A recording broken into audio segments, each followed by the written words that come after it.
श्री कृष्णाय नमः। पुष्टि मार्ग लक्षणानी के द्वितीय सत्र के द्वितीय दिवस में आप सभी सत्संग अनुरागी वैष्णवों का श्री बालकृष्ण लाल जी के सानिध्य में खूब खूब स्वागत है। अत्र विराजमान शास्त्री जी का भी आज के सत्र में मैं खूब खूब स्वागत करता हूँ, जिनके निमित्त अपन को पुरुषोत्तम मास के इस पावन अवसर पर पुष्टि मार्ग के सिद्धांतों पर, पुष्टि मार्ग पर सत्संग करने का अवसर प्राप्त हुआ। ऐसे अपन सबके आत्मीय, अपन सबके प्रिय श्री रमेश भाई मोदी, उनका पूरा परिवार, विपुल भाई मेहता, उनका पूरा परिवार, हितेश भाई, उनका पूरा परिवार, बालकृष्ण लाल जी से जुड़े प्रत्येक ट्रस्टीगण, आजू बाजू के गांव, शहर, कस्बे से आए हुए सभी वैष्णव तथा गांव में उपस्थित आप सभी वैष्णवों का आज के इस दूसरे दिवस में खूब खूब स्वागत है। आप सबके साथ सहयोग और सहकार से ही ये 5 दिवसीय सत्संग सत्र का आयोजन संभव हो पाया। इसलिए मैं आप सभी वैष्णवों को मैं जितने आशीर्वाद दूं, आप सबका मैं जितना अभिनंदन करूं, वो कम है। कल के सत्र में पुष्टि मार्ग के लक्षणों की चर्चा करते हुए श्री हरिराय जी आज्ञा करते हैं, न लोक वेद सापेक्षम सर्वथा यत्र वर्तते सापेक्षता स्वामी सुखे पुष्टि मार्ग स कथ्यते। लोक और वेद की अपेक्षा जहां पे सर्वथा नहीं रहती है, जितनी भी लोक और वेद की अपेक्षा रहती है वो स्वामी के सुखार्थ रहती है, वो शुद्ध पुष्टि मार्ग का लक्षण है। अगर हम लौकिक वैदिक कोई इच्छा अपेक्षा भी अगर रखते हैं तो प्रभु के सुखार्थ रखते हैं, खुद के स्वार्थ से नहीं रखते। तो जहां पे आप ठाकुर जी के सुखार्थ लौकिक वैदिक वस्तुओं की, विषयों की अपेक्षा रखते हो, आग्रह रखते हो, वो शुद्ध पुष्टि मार्ग का लक्षण है। फिर उसके बाद 7वें श्लोक में श्री हरिराय जी आज्ञा करते हैं, वर्णे दृश्यते यत्र हेतुर्नाणुरपि स्वतः वर्णंच निजेच्छात पुष्टि मार्गस्य कथ्यते। जहां ठाकुर जी के द्वारा जीव का वर्ण करने में, जीव के द्वारा किए गए कोई भी साधन कारण नहीं बनते हैं, जहां ठाकुर जी अपनी निज इच्छा से जीव का वर्ण करते हैं, वो शुद्ध पुष्टि मार्ग है। कल इसी श्लोक की अपन चर्चा कर रहे थे और समय के अभाव के कारण इस श्लोक को अपन पूरा नहीं कर सके, इसलिए कल की चर्चा को ही आगे बढ़ाते हुए आज अपन इस श्लोक की चर्चा को पूर्ण करेंगे। तो 7वें श्लोक में श्री हरिराय जी क्या आज्ञा करते हैं कि जीवकृत साधन कारण नहीं बनते हैं आपका वर्ण करने में। अगर आपका प्रवेश पुष्टि मार्ग में है, आपका वर्ण अगर पुष्टि मार्ग में है, तो आपके द्वारा किए गए कोई भी साधन यहां कारण नहीं बनते हैं। ऐसा बिल्कुल नहीं है कि पूर्व जन्म में आपने ऐसे कर्म किए हैं, ये कर्म किया, उस वजह से आपको पुष्टि मार्ग में प्रवेश मिला, नहीं। ना मैंने ऐसे कोई कर्म पूर्व जन्म में किए कि मुझे ठाकुर जी ने वल्लभ कुंज में स्थान दिया, और ना आपने ऐसे कोई कर्म किए हैं पूर्व जन्म में कि जिस वजह से वैष्णव सृष्टि में आपका जन्म हुआ। तो जहां पे अपने द्वारा किए गए कर्म इस मार्ग में प्रवेश में, इस मार्ग के द्वारा उद्धार में कारण नहीं बनते हैं, जहां ठाकुर जी अपनी निज इच्छा से जीव का वर्ण करते हैं बिना किसी कारण के, ना अपनी योग्यता देखते हैं, ना अपनी कोई लायकात देखते हैं, ना अपना कोई अधिकार देखते हैं, बस ठाकुर जी को इसका उद्धार करना है, उस फलाने जीव का उद्धार करना है, उसका प्रवेश पुष्टि मार्ग में हो जाता है, उसको पुष्टि मार्ग फलने लग जाता है। ये शुद्ध पुष्टि मार्ग का लक्षण है कि जहां पे कहीं कोई कारण नहीं है, ना ठाकुर जी ने क्यों आपके ऊपर कृपा करी उसके पीछे भी कोई कारण नहीं है, आप क्यों पुष्टि मार्ग में आपका प्रवेश हुआ उसके पीछे भी कोई कारण नहीं है। तो ठाकुर जी ने आपका वर्ण किया है, उसके पीछे जहां कोई कारण नहीं होता वो पुष्टि मार्ग है। अब यहां एक प्रश्न ये उत्पन्न होता है कि पता कैसे चले कि ठाकुर जी ने अपना वर्ण किया है। अब अपने में तो ऐसे कोई लक्षण है नहीं, तो योग्यता के आधार पे अगर प्रभु वर्ण करते तो शायद वो योग्यता के आधार पे आप नक्की कर सकते हो कि हाँ ये लक्षण मेरे में है, इसलिए मैं पुष्टि मार्गी हूं। पर जहां पे कोई योग्यता ही ठाकुर जी नहीं देखते, बस अपने को चुन लेते हैं, पर पता कैसे चलेगा कि अपना वर्ण हो चुका है? ठाकुर जी जब जीव का वर्ण करते हैं उसका सबसे बड़ा प्रमाण यह है कि आप भक्ति के साधनों में प्रवृत्त होते हो, चाहे किसी भी प्रकार की भक्ति हो। कल भी अपन ने चर्चा करी थी कि हर व्यक्ति ठाकुर जी की स्वरूप सेवा नहीं करता, हर वैष्णव स्वरूप सेवा नहीं करता। कुछ कीर्तन करते हैं, कुछ सत्संग में आते हैं, कुछ केवल श्रवण करते हैं, कुछ अध्ययन करते हैं, कुछ स्वरूप सेवा करते हैं।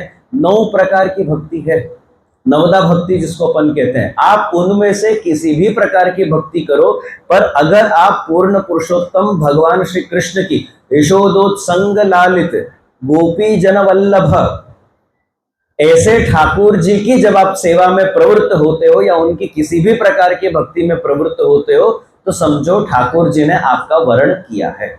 और जिस जीव का ठाकुर जी जिस हिसाब से वर्ण करते हैं वो वैसे ही साधनों में प्रवृत्त होता है।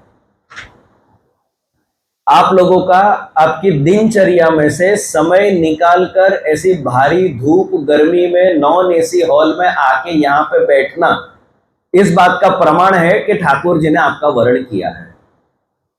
आप लोगों का वर्ण पुष्टि मार्ग में नहीं तो आपको बिल्कुल आपका नहीं आने के 100 कारण है। अगर आप टालना चाहो, भले रमेश भाई ने खूब आग्रह किया हो, सबको हवेली के सभी ट्रस्टियों ने आपको खूब आग्रह किया है, यहाँ के वैष्णव समाज ने भी आपको खूब आग्रह किया है, लेकिन फिर भी अगर आपको टालना हो तो आप टाल सकते हो। बहुत सारे कारण है ना, बहु काम छे, મને ધંધાનો ટાઈમ છે, ગરમી બહુ છે, એસી નથી, પાછળથી અલ્પાહાર નથી।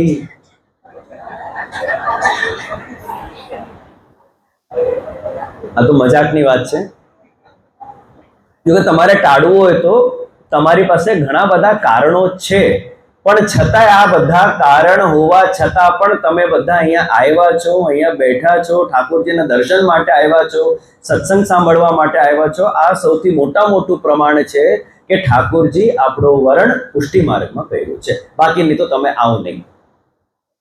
અહીં આવવાની ઈચ્છા કેમ થઈ તમને? નહીં આવવાના આટલા બધા કારણો છે, છતાંય તમને ઈચ્છા કેમ થઈ આવવાની? બસ આ જ એનો પ્રમાણ છે। તો બધા ટ્રેન પકડીને આવ્યા, હવે એના માટે તમને કેટલું બધું મેનેજ કરવું પડે છે। સવારે વહેલું ઉઠીને ઠાકોરજીનું ક્રમ કરો, ઘરવાળાઓનું ક્રમ કરો, છોકરાઓનું ક્રમ હોય તો એ કરો, એ બધું પૂરું કરીને ફટાફટ રસોઈનું બધું પૂરું કરીને સાંજની રસોઈની કદાચ તૈયારી કરીને પછી તમે આવો ને પછી તમે 7 વાગ્યા સુધી જે પૂરું થાય, 7:30ની લોકલ પકડીએ તો પછી આપણે કદાચ 8:30, 8, 8:30, 9, 9:15 તો તમે 9:15 વાગે પાછા ઘરે પહોંચો। આટલી બધી માથાકૂટથી તમે બચી શકો છો। આ બધી માથાકૂટથી તમે બચી શકો। ના ના ભાઈ આમ છે તેમ છે, નહીં મેળ પડે, ઘરવાળાઓનું છે ને, તમે તમારે ઘણા બધા કારણો છે, પણ છતાંય તમે આટલું પરિશ્રમ લઈને અહીંયા આવ્યા ને આટલું પરિશ્રમ લઈને પાછા જશો ને ઘરે ગયા પછી પણ પરિશ્રમ થવાનું જ છે। ત્યાં જઈને તમને જમવાનું કદાચ તૈયાર નહીં મળે, તમારે જઈને જ બનાવવું પડશે, પણ છતાંય તમે આવ્યા। તો આ વરણનું લક્ષણ છે કે તમારો વરણ પુષ્ટિ માર્ગમાં ઠાકોરજીએ કર્યું છે। કારણ કે જ્યાં સુધી ઠાકોરજી તમારો વરણ પુષ્ટિ માર્ગમાં નહીં કરે ત્યાં સુધી તમે ભક્તિના સાધનોમાં પ્રવૃત્ત नहीं થાઓ। सेवा संबंधित साधनों में, भक्ति के साधनों में, सत्संग के साधनों में आपकी प्रवृत्ति, आपकी इच्छा, आपके पैर ही नहीं उठेंगे उस साइड। अगर आपके उस तरफ पैर उठ रहे हैं, आपका शरीर अगर भगवत कार्य में लग रहा है, तो यह उसका प्रमाण है कि ठाकुर जी ने आपका वरण किया है। अब यहाँ एक प्रश्न और आता है कि ये साधन हमको कब तक करना है। कल इसी पॉइंट पे अपन ने सत्संग को रोका था कि ये सारे साधन जो आज अपन भक्ति के जितने भी साधन आज अपन करते हैं अलग अलग प्रकार से, श्रवणम, कीर्तनम, विष्णु स्मरणम, पाद सेवनम, अर्चनम, वंदनम, दास्यम, सख्यम, आत्मनिवेदनम, ये सारे जो नवदा भक्ति के अपन साधन करते हैं ये कब तक करने चाहिए? तो श्री गुसाई जी भक्ति हंस में आज्ञा करते हैं कि स्नेहोत्पत्ति पर्यंत विधिरेव तत्र प्रयोजकः।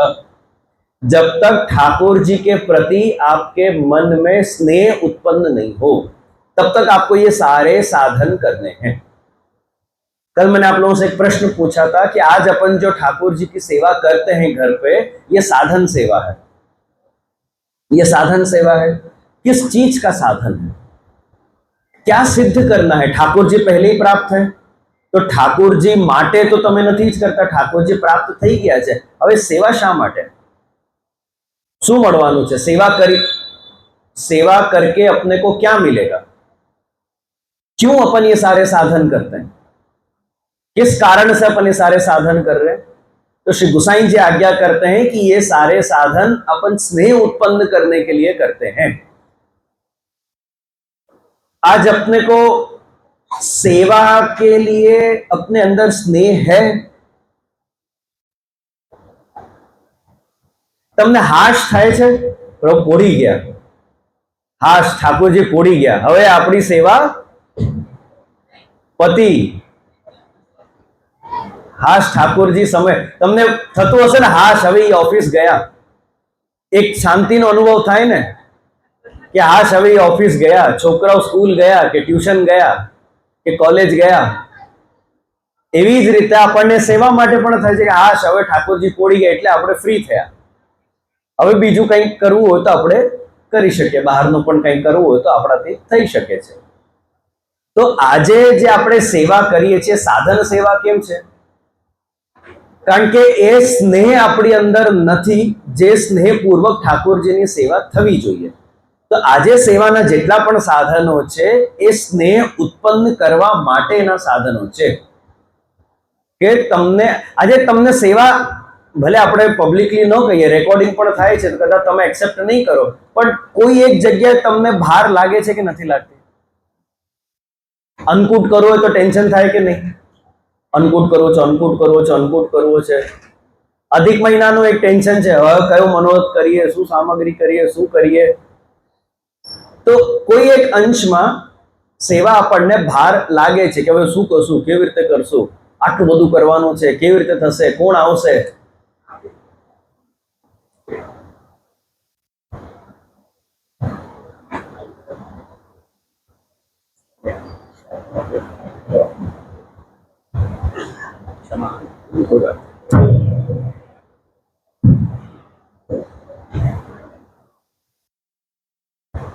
तो आज जो अपन सेवा करते हैं ये स्नेह उत्पन्न करने के लिए अपन करते हैं, और अपनी सेवा का फल यही है कि अब तक आप स्नेह उत्पन्न करने के लिए सेवा करते थे, अब आप स्नेह पूर्वक सेवा करोगे। आज अपनी सेवा स्नेह पूर्वक नहीं है। जो प्रेम पूर्वक अपने को ठाकुर जी की सेवा करनी चाहिए वो प्रेम पूर्वक नहीं कर रहे, तो प्रेम उत्पन्न करने के लिए अपन सेवा कर रहे हैं। और ये सेवा का फल ही यही है कि अब आप जो भी करोगे ठाकुर जी के लिए, अब आप प्रेम पूर्वक करने लग जाओगे। जब इस प्रकार का स्नेह अपने अंदर उत्पन्न होगा तब स्नेह सहित आप सेवा करोगे। तो साधन सेवा और फल सेवा में ज्यादा अंतर नहीं है। क्रियावत अगर आप देखो तो दोनों में सेम क्रिया है, फर्क इतना है कि साधन सेवा अपन प्रेम उत्पन्न करने के लिए करते हैं और फल सेवा प्रेम पूर्वक करते हैं। अब यह एक और प्रश्न आएगा कि प्रेम यानी क्या? प्रेम यानी તમે બધા અનુભવી છો, બોલો પ્રેમ એટલે શું? अनुराग એટલે શું? પર્યાયવાચી નહીં આપો, વ્યાખ્યા આપો। પ્રેમ કોને કહેવું? આપણને બધાને ઠાકોરજી ગમે છે, આપણને ઠાકોરજી પ્રિય છે, તો એને પ્રેમ કેવું કે નહીં કેવું? આપણું જે પ્રેમ છે ઠાકોરજીમાં એ ખરેખર પ્રેમ છે કે નથી? અને ક્યાં સુધી ટકસાવું પ્રેમ? જ્યાં સુધી ઠાકોરજી આપણું બધું સાંભળતા હોય, આપણા અનુકૂળ બધું થતું હોય ને તો ઠાકોરજી અમારા બહુ ડાયા। અને તમારી ઈચ્છાથી વિપરીત જો ભગવાન કરે તો પછી પ્રેમ રહેશે? પ્રેમ કોને કહેવું?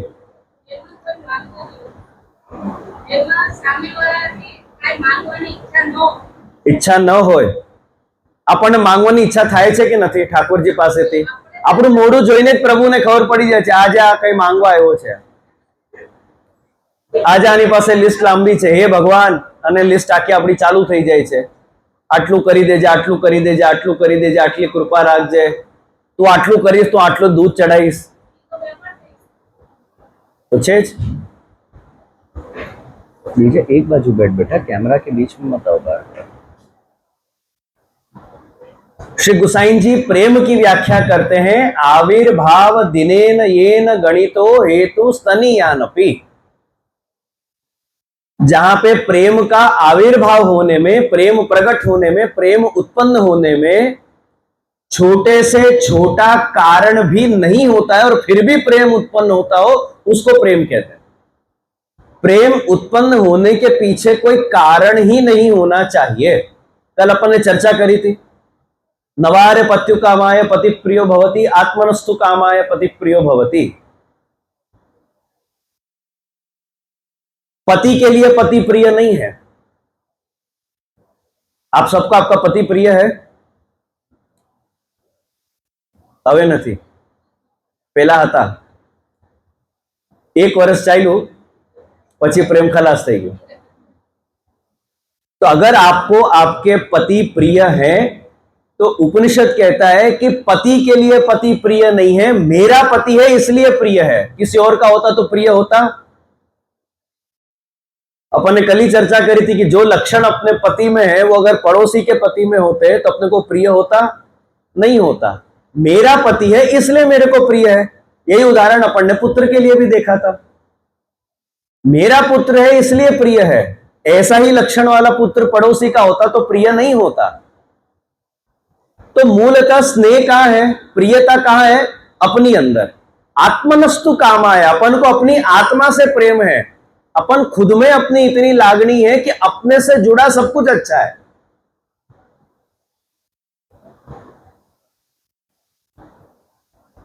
अभी कितने यहां ऐसे होंगे कि जिनको उनकी सास बहुत पसंद नहीं होगी? आजू बाजू कहीं देखने की जरूरत नहीं है। अपने में से ऐसे बहुत होंगे कि जिनको उनकी सास बहुत प्रिय नहीं होगी, बट अपने को अपनी मां प्रिय है। सबको अपनी अपनी मां प्रिय है। अब वो मां भी तो कोई ना कोई सास होगी, किसी ना किसी को तो अप्रिय होगी। तो मेरी मां है इसलिए मेरे को प्रिय है, पर वही जब सास बन जाते तो फिर प्रिय नहीं होती। तो जहां पे मैं है, जहां पे मेरी लागणी है, जहां पे मेरी ममता है, जहां पे मेरी आसक्ति है, उससे जुड़ा सब कुछ मेरे को प्रिय है। अपने को अपना घर प्रिय है, अपन सबको अपना घर पे, अपने को सबसे अच्छी नींद अपने घर पे आती है। बाहर गांव कितना ही अपन घूम ले, अच्छे से अच्छे 5 स्टार में भी रुक जाए, लेकिन फिर घर आके जो अपने को एक हाश, एक शांति का अनुभव होता है, घर आके अपने पलंग पे, अपने पलंग के अपने साइड पे अपना तकिया हो और वहां जो नींद आती है, वैसी नींद तो अपने को बाहर नहीं आती। तो अपने घर से बेहतर घर और है ही नहीं क्या संसार में? ऐसा तो है नहीं कि अपने घर से बेहतर और कोई घर नहीं है। दूसरे अपने से भी अच्छे अच्छे घर हैं, पर क्योंकि मेरा घर है इसलिए मेरे को प्रिय है। ये चाहे जैसा भी हो, छोटा है, बड़ा है, 2 BHK 4 BHK, जो भी है, जैसा भी है, मेरा घर है इसलिए मेरे को प्रिय है। मेरा ससुराल है तो फिर प्रिय नहीं होगा। वो जब तक ससुराल है तब तक प्रिय नहीं हुआ, लेकिन जब ससुराल घर बनता है तब प्रिय लगता है। तब फिर अपने मुंह से शब्द निकलने कि मैं मम्मी के घर जाके आती हूं, और फिर मम्मी को बोलते मैं फिर वापस घर जाके आती हूं, तब ये शब्द बदलते हैं। नहीं तो फिर मैं पियर जाके आती हूं, मैं ससुराल जाके आती हूं, यही शब्द रहेंगे। तो कहने का तात्पर्य यह है कि मूल जो प्रियता है वो खुद के अंदर है। तो और खुद के अंदर जो प्रियता है उसके पीछे कोई कारण नहीं है। इसके पीछे कोई कारण नहीं, आप ढूंढ लो। आपको कभी कोई कारण नहीं मिलेगा कि आप खुद को इतना पसंद क्यों करते हो और खुद से जुड़ी हुई चीजें क्यों आपको पसंद है, उसका कोई कारण नहीं है। ऐसा प्रेम जब ठाकुर जी के लिए हो जाए वो सही मायने में प्रेम है। इस प्रकार का प्रेम जब ठाकुर जी के लिए उत्पन्न हो वो प्रेम है। ऐसा प्रेम उत्पन्न करने के लिए अपन सेवा करते हैं। बोले ऐसा प्रेम है आज अपनी सेवा में? ऐसा प्रेम नहीं है। अपन प्रेमवत आचरण करने का प्रयत्न करते हैं कि नहीं चलो ठाकुर जी को सब अपन लाड़ से। आज मालूम है ठाकुर जी अपन से बोलते नहीं है। आज ठाकुर जी अपन से बोलते नहीं है। ये ठाकुर जी की कृपा क्या कृपा।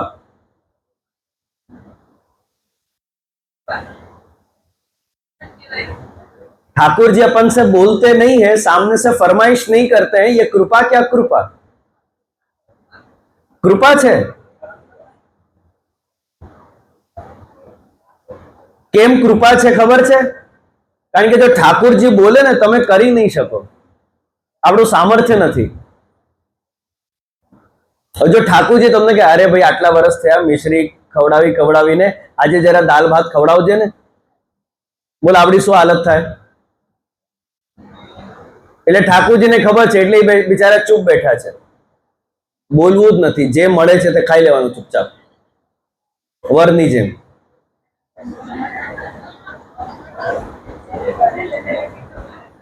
नारद भक्ति सूत्र में नारद जी प्रेम के लक्षण बताते हैं. गुण रहितम, कामना रहितम, प्रतिक्षण वर्धमानम, अविच्छिन्नम, सूक्ष्मतरम, अनुभव रूपम, प्रेम स्वरूपम. ये प्रेम के लक्षण है. प्रेम कोने कहूं? સૌથી પહેલા લક્ષણ નારદજીએ કહ્યું કે ગુણ રહિતમ, सात्विक राजस तामस जैसे गुणों से रहित प्रेम होना चाहिए. प्रेम में ना सत्व गुण का मिश्रण होना चाहिए, ना रजोगुण का मिश्रण होना चाहिए, और ना ही तमोगुण का मिश्रण होना चाहिए. सत्व गुण का मिश्रण यानी प्रेम में सत्व गुण का मिश्रण, आपकी भक्ति में सत्व गुण का मिश्रण कैसे होता है? सत्व गुण का मिश्रण ઠાકોરજીની સેવા કરવાથી આપણને પુણ્ય મળે છે, આપણા પાપ ઘટે છે, તમને ઉચ્ચ લોકોની પ્રાપ્તિ થાય છે. આ ભાવથી જો તમે ઠાકોરજીના દર્શન કરો કે સત્સંગ કરો કે સેવા કરો કે ભક્તિનું કોઈ પણ પ્રકાર કરો, આ પ્રેમની અંદર સત્વગુણનું મિશ્રણ છે, કારણ છે. આ કરવાથી આ મળે છે એટલે અમે આ કરીએ છીએ. કેટલી જગ્યા તો નિયમ છે કે મંગળામાં ઠાકોરજીના દર્શનમાં સૌથી વધારે ગર્દી હોય છે. અમુક જગ્યાઓ છે સૌથી વધારે ગર્દી મંગળામાં હોય છે. મેં એક જગ્યા વૈષ્ણવને પૂછ્યું કે જે મંગલમુખી સદા સુખી, એટલે જો સદા સુખી ના હોય તો તમે મંગલમુખી નહીં કરો, તમે મંગળાના દર્શનમાં નહીં આવો. આ પ્રેમની અંદર સત્વગુણનું મિશ્રણ. પછી આવે છે રજોગુણ. પ્રેમમાં રજોગુણનું મિશ્રણ કે ભક્તિમાં રજોગુણનું મિશ્રણ. એ ક્યારે કહેવાય? મને ગમે છે જે ઠાકુરજીના દર્શન કરીને અમને શાંતિનો અનુભવ થાય છે. મને ગમે છે એટલે દર્શન કરો છો, ગમે છે એટલે સેવા કરો છો, ગમે છે એટલે ભક્તિ કરો છો. અહીંયા ફૂલગર વાળા કેટલા છે? અંદર છે કે અત્યારે બહાર છે કોઈ? ફૂલગરમાં બધાનું ફિક્સ હોય છે ને, થાક કોણ કરશે, મણકા કોણ કરશે, ફિક્સ હોય છે ને લગભગ. અને લગભગ બધા જ फूलगर आ पैटर्न है. सभी जगह पे फूलगर में यही पैटर्न है. जो फूलगर के सबसे वडील वैष्णव होंगे ना, वो मुख्य स्वरूप का थाक करेंगे. फिर उनके बाद जो होंगे वो दूसरे जो स्वरूप है उनका थाक करेंगे. फिर जैसे जैसे हायरार्की नीचे जाती जाएगी वैसे वैसे जो नया होगा ना वो सादी सुई भरता है बेचारा. भले उसको थाक वाक आता होगा तो भी वो बेचारा सादी सुई भरेगा. और उससे भी नया अगर कोई होगा तो वह तू पाछड़થી બધું સાફ કરી લેજે, સફાઈ કર.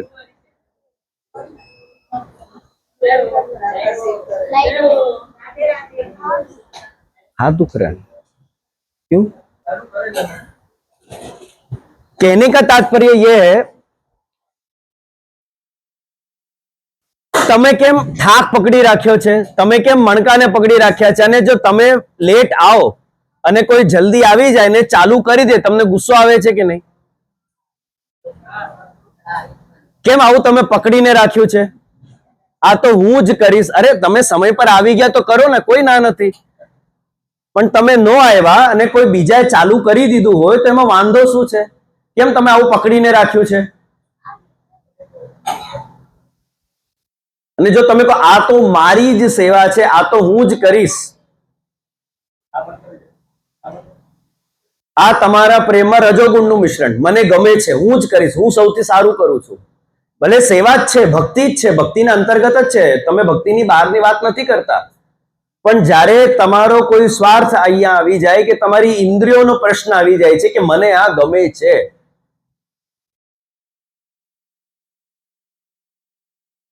હું બીજી રીતે કહું, પ્રવચનમાં પણ મેં જોયું છે पहले दिन जो जहां आके बैठ जाता है, पांचों दिन वो व्यक्ति वहीं बैठेगा। पहले दिन ही अपन देख दाख के सीट नक्की कर लेते हैं कि हूं क्या बेसिस। अब बाई चांस कोई और व्यक्ति उधर बैठ जाए, अब अपन को अंदर से कुछ ठीक नहीं लगता, अपन थोड़ा ऊंचा नीचा हो जाते हैं अपन। अब मेरे को यह बताओ कि आपने जो जगह नक्की करी कि हूं અહીંયા બેસીશ, હું અહીંયા બેસીને સાંભળીશ, કયા આધારે? પ્રવચન તો છે, બરાબર? પ્રવચન સાંભળવાની ઈચ્છા પણ છે, શ્રવણ ભક્તિની ઈચ્છા છે, પણ તમે જગ્યા કયા આધારે નક્કી કરી? કયા આધારે તમે નક્કી કર્યું કે હું અહીંયા જ બેસીશ? ત્યાં તમારું રજોગુણ પડેલું છે, અહીંથી અમને મોડું દેખાય છે, અહીંથી અમને સરસ સંભળાય છે, અહીંથી હવા આવે છે પંખાની, અહીં કુલરની હવા આવે છે. આ બધા કારણો જો આવી જાય તો આ તમારા પ્રેમમાં, તમારી ભક્તિમાં, તમારી સેવામાં રજોગુણનું મિશ્રણ છે કે અહીંયા મને ઇનડાયરેક્ટલી અહીંયા મને ગમે છે. આ તમારી ભક્તિમાં રજોગુણનું મિશ્રણ. પછી આવે છે તમોગુણ, भक्ति में तमोगुण નું मिश्रण. किसी का अहित करने के लिए अगर आप भक्ति करो, आप कोई भी आप जप पाठ करो, भक्ति करो कि जिससे किसी का अहित हो, तो वो आपके प्रेम में, आपकी भक्ति में तमोगुण का मिश्रण. अब नारद जी क्या आज्ञा करते हैं कि जो शुद्ध प्रेम होता है, जो अलौकिक प्रेम होता है, वो सत्व रज तम तीनों गुणों से रहित होता है, निर्गुण होता है. किसी भी प्रकार का कोई कारण ही नहीं होना चाहिए, ना सात्विक कारण, ना राजस कारण और ना ही तामस कारण.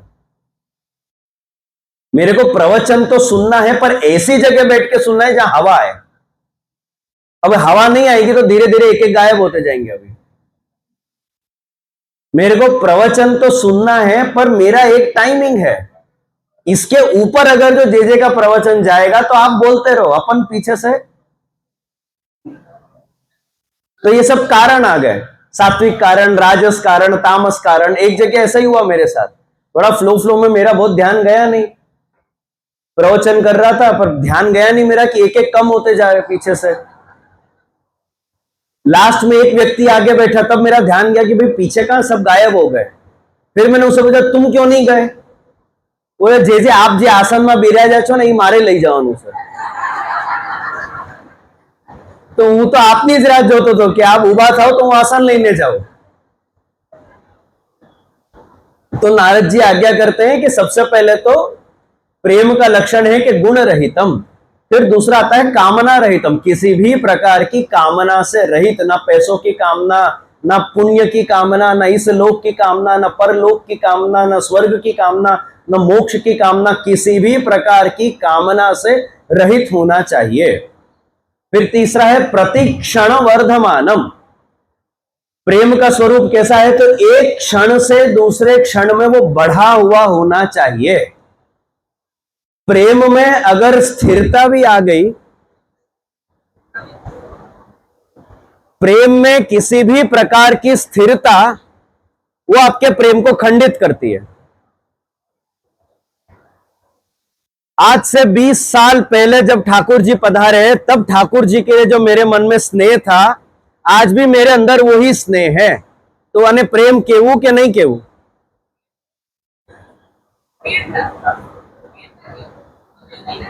तो प्रेम नहीं ने,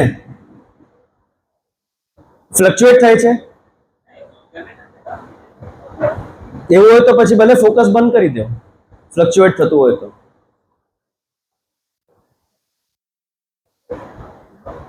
આ જ વસ્તુ તમે તમારા લૌકિક જીવનમાં લાગુ કરો. લગ્નના સમયમાં તમને તમારો વર જેટલો ગમતો હતો, આજે પણ એટલો જ ગમે છે, એનાથી વધારે ગમે છે કે એનાથી ઓછું ગમે છે? એના ઉપર તમે નક્કી કરો કે હવે આને પ્રેમ કેવું કે નહીં કેવું. મહાપ્રભુજી કહે છે કે પ્રેમ તો એક ક્ષણથી બીજા ક્ષણમાં, એક વર્ષમાં પણ નહીં, એક સેકન્ડથી બીજા સેકન્ડમાં વધેલું હોવું જોઈએ, એને જ પ્રેમ કહેવાય. સ્થિરતા આવી જાય તો પણ પ્રેમ નથી, ઘટી જાય તો જરાય નથી. ગોપીઓની પ્રેમની અવસ્થા ને સમજાવતા શ્રી મહાપ્રભુજી સુબોધનીજીમાં લખે છે કે ઉત્તરો ઉત્તરમ વૃદ્ધિમ આરબ્ધે. કે જ્યારે ઠાકોરજીના દર્શન નંદરાયજીના ઘરમાં કર્યા, જ્યારે ઠાકોરજીને પાલનામાં જોયા, ત્યારે ઠાકોરજી માટે જે સ્નેહ હતો ગોપીજનો, જે પ્રેમ ત્યારે પ્રગટ થયો, ઉત્પન્ન થયો, એ રાસ પંચાધ્યાય સુધીમાં તો એટલું ઘણું વધી ગયું હતું કે કેટલું વધશે ને ક્યાં સુધી વધશે એનો કોઈ માપ નહીં. તમે એને માપી જ नहीं શકો, उसका कोई प्रमाण ही नहीं, आप उसको मेजर नहीं कर सकते कि उनका प्रेम कितना बढ़ चुका था तब तक. और अपन को આજે પણ મને ઠાકોરજી જે એટલા જ ગમે છે तो जे એને प्रेम કહેવાય नहीं. प्रेम का चौथा स्वरूप नारद जी लिखते हैं अविच्छिन्नम. प्रेम में किसी भी प्रकार का विक्षेप उत्पन्न नहीं होना चाहिए बिना किसी रुकावट का. अगर आपके प्रेम में रुकावट आ भी जाए तो भी प्रेम को खंडित नहीं करे, वो प्रेम है. आपके भक्तिमय जीवन में, आपके सेवा के जीवन में अगर ऐसे कोई संजोग उत्पन्न होते हैं जिस वजह से प्रेम खंडित हो सकता है, आपकी भक्ति, आपका भाव खंडित हो सकता है, पर फिर भी खंडित नहीं हो, वो प्रेम है. विपरीत संजोग आ गया और आपका भाव खंडित हो गया तो वो प्रेम नहीं है. वो तो फिर आप राह देख के बैठे थे, वो तो अपन फिर राह देख के बैठे थे कि कुछ ऐसा हो और अपना प्रेम खंडित हो और अपन इससे बाहर निकले. पर विपरीत से विपरीत संजोग आ जाए लेकिन फिर भी आपका भाव ठाकुर जी के लिए नहीं घटे, आपकी भावना, आपका प्रेम ठाकुर जी के लिए नहीं घटे और प्रति क्षण बढ़ता रहे, वो प्रेम है अविच्छिन्नम. श्रीमद् भागवत तृतीय स्कंद में कपिल देव जी अपनी माता को बताते हैं निर्गुणा भक्ति का प्रेम का लक्षण. मद गुण श्रुति मात्रेन मयि सर्व गुहाशये मनोगति रविच्छिन्ना यथा गंगा अम्ब सोमबुधौ. गंगा जी की उपमा दी है भक्ति को कि जैसे गंगा जी का जल एक सेकंड भी रुके बिना निरंतर समुद्र में मिलता जाता है, निरंतर बहते जाते हैं, ऐसे आपका प्रेम बहते ही रहना चाहिए ठाकुर जी में. चाहे कितनी ही रुकावट आ जाए गंगा जी में, चाहे कितने ही बांध बना लो, कितने ही जल को रोक लो, फिर भी वो जल कहीं ना कहीं से तो अपना मार्ग निकाल के आगे ही बढ़ता जाता है. अपना प्रेम भी ऐसा ही होना चाहिए कि वो रुक नहीं जाए कहीं. अरे उसने मेरे को तुम्हारे बारे में ऐसा बोल दिया इसलिए मेरा भाव खंडित हो गया, ऐसा हो गया, वो प्रेम नहीं है. अरे मैं तो આવું સાંભળી લીધું, ફલાના જેજેનું આવું સાંભળી લીધું, મારું ભાવ જ ખંડિત થઈ ગયું, તો પછી એ ભાવ જ નહોતો.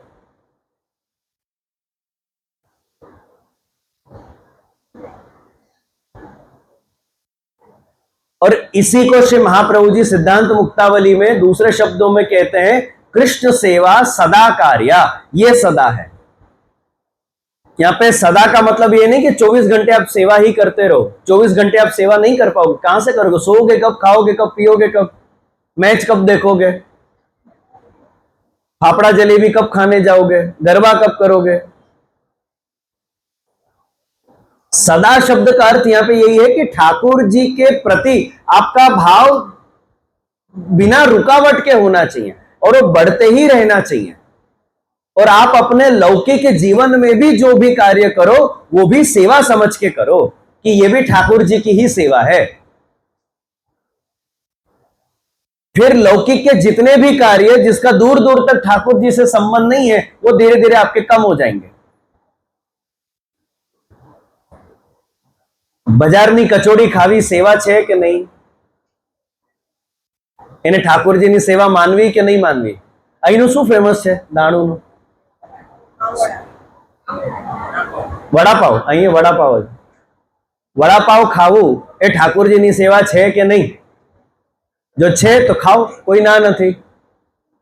પણ અગર જો આ સેવા નથી ને આનું દૂર દૂર તક સેવા સાથે કોઈ સંબંધ નથી તો નહીં ખાઓ. અને છતાંય તમને વડાપાવ ખાવાની ઈચ્છા છે તો પ્રભુ માટે સિદ્ધ કરીને ખાઓ, કોણ ના પાડે છે? તો એ સેવા ગણાશે. તો ત્યારે તમે વડાપાવની સામગ્રી લેવા જો તમે બહાર ગયા, કાચી સામગ્રી લેવા તમે બહાર ગયા, લઈને તમે ઘરે આવ્યા, ઘરે તમે સિદ્ધ કર્યું, સિદ્ધ કરીને ઠાકોરજી સન્મુખ ભોગ ધર્યું, ભોગ ધરીને પ્રસાદના રૂપમાં તમે ખાધું, આ બધું સેવા થઈ જશે જો એ પ્રભુ માટે છે તો. અવિચ્છિન્નમ. તો વિચાર કરી જો 6 મહિના રાસ થયું, એના પણ પહેલા એ લોકો બધા દોડીને ગયા, બ્રજના અલગ અલગ ક્ષેત્રથી ચંદ્ર સરોવર સુધી દોડીને ગયા, વિક્ષેપ નહીં આવ્યું હશે વચ્ચે. પગમાં જોડાય નહોતા, ચપ્પલે નહોતા. ઠાકોરજીનું વેણુનાથનું શ્રવણ થયું એટલે તરત દોડી ગયા. જે અવસ્થામાં હતા તે અવસ્થામાં જ દોડી ગયા. ત્યાં વિક્ષેપ આવ્યું હશે કે નહીં આવ્યું હશે, પણ છતાં એ લોકો રોક્યા. चितवन रोके हूं नहीं रुकी, अपना पद साहित्य में आवे छे कि आपको रोकने के चाहे 1000 कारण वहां पे विद्यमान हो, लेकिन आप फिर भी नहीं रुको और आप दौड़ के ठाकुर जी के सानिध्य में आप आ जाओ, प्रवचन सुनने आप आ जाओ, ठाकुर जी के दर्शन करने आ जाओ, वो अविच्छिन्नम. फिर आगे नारद जी लिखते हैं सूक्ष्मतरम अनुभव रूपम. प्रेम का जो अनुभव है वो सूक्ष्म से भी सूक्ष्म है, सूक्ष्मतर है, अत्यंत सूक्ष्म है. प्रेम में बहुत बार वाणी का विषय नहीं होता, अनुभव का विषय है. उसी के ऊपर से तो गीत बना ना. कौन सा आप लोगों के जमाने का गीत है? आंखों ही आंखों में इशारा हो गया. दो प्रेमी अगर आमने सामने बैठे हों तो उनको एक दूसरे से बात करने के लिए शब्दों की आवश्यकता नहीं है, वो इशारे में ही पूरी बात कर लेंगे और उनको जो एक दूसरे को बोलना है बोल लेंगे. बाकी के सबको बैठे हैं बेचारे, बेचारे नहीं है वो. उनको जो बात करनी थी उनने आंखों ही आंखों में और इशारे इशारे में उन्होंने सारी बात कर ली. और ऐसी बात अगर आप ठाकुर जी से कर पा रहे हो तो वो प्रेम है.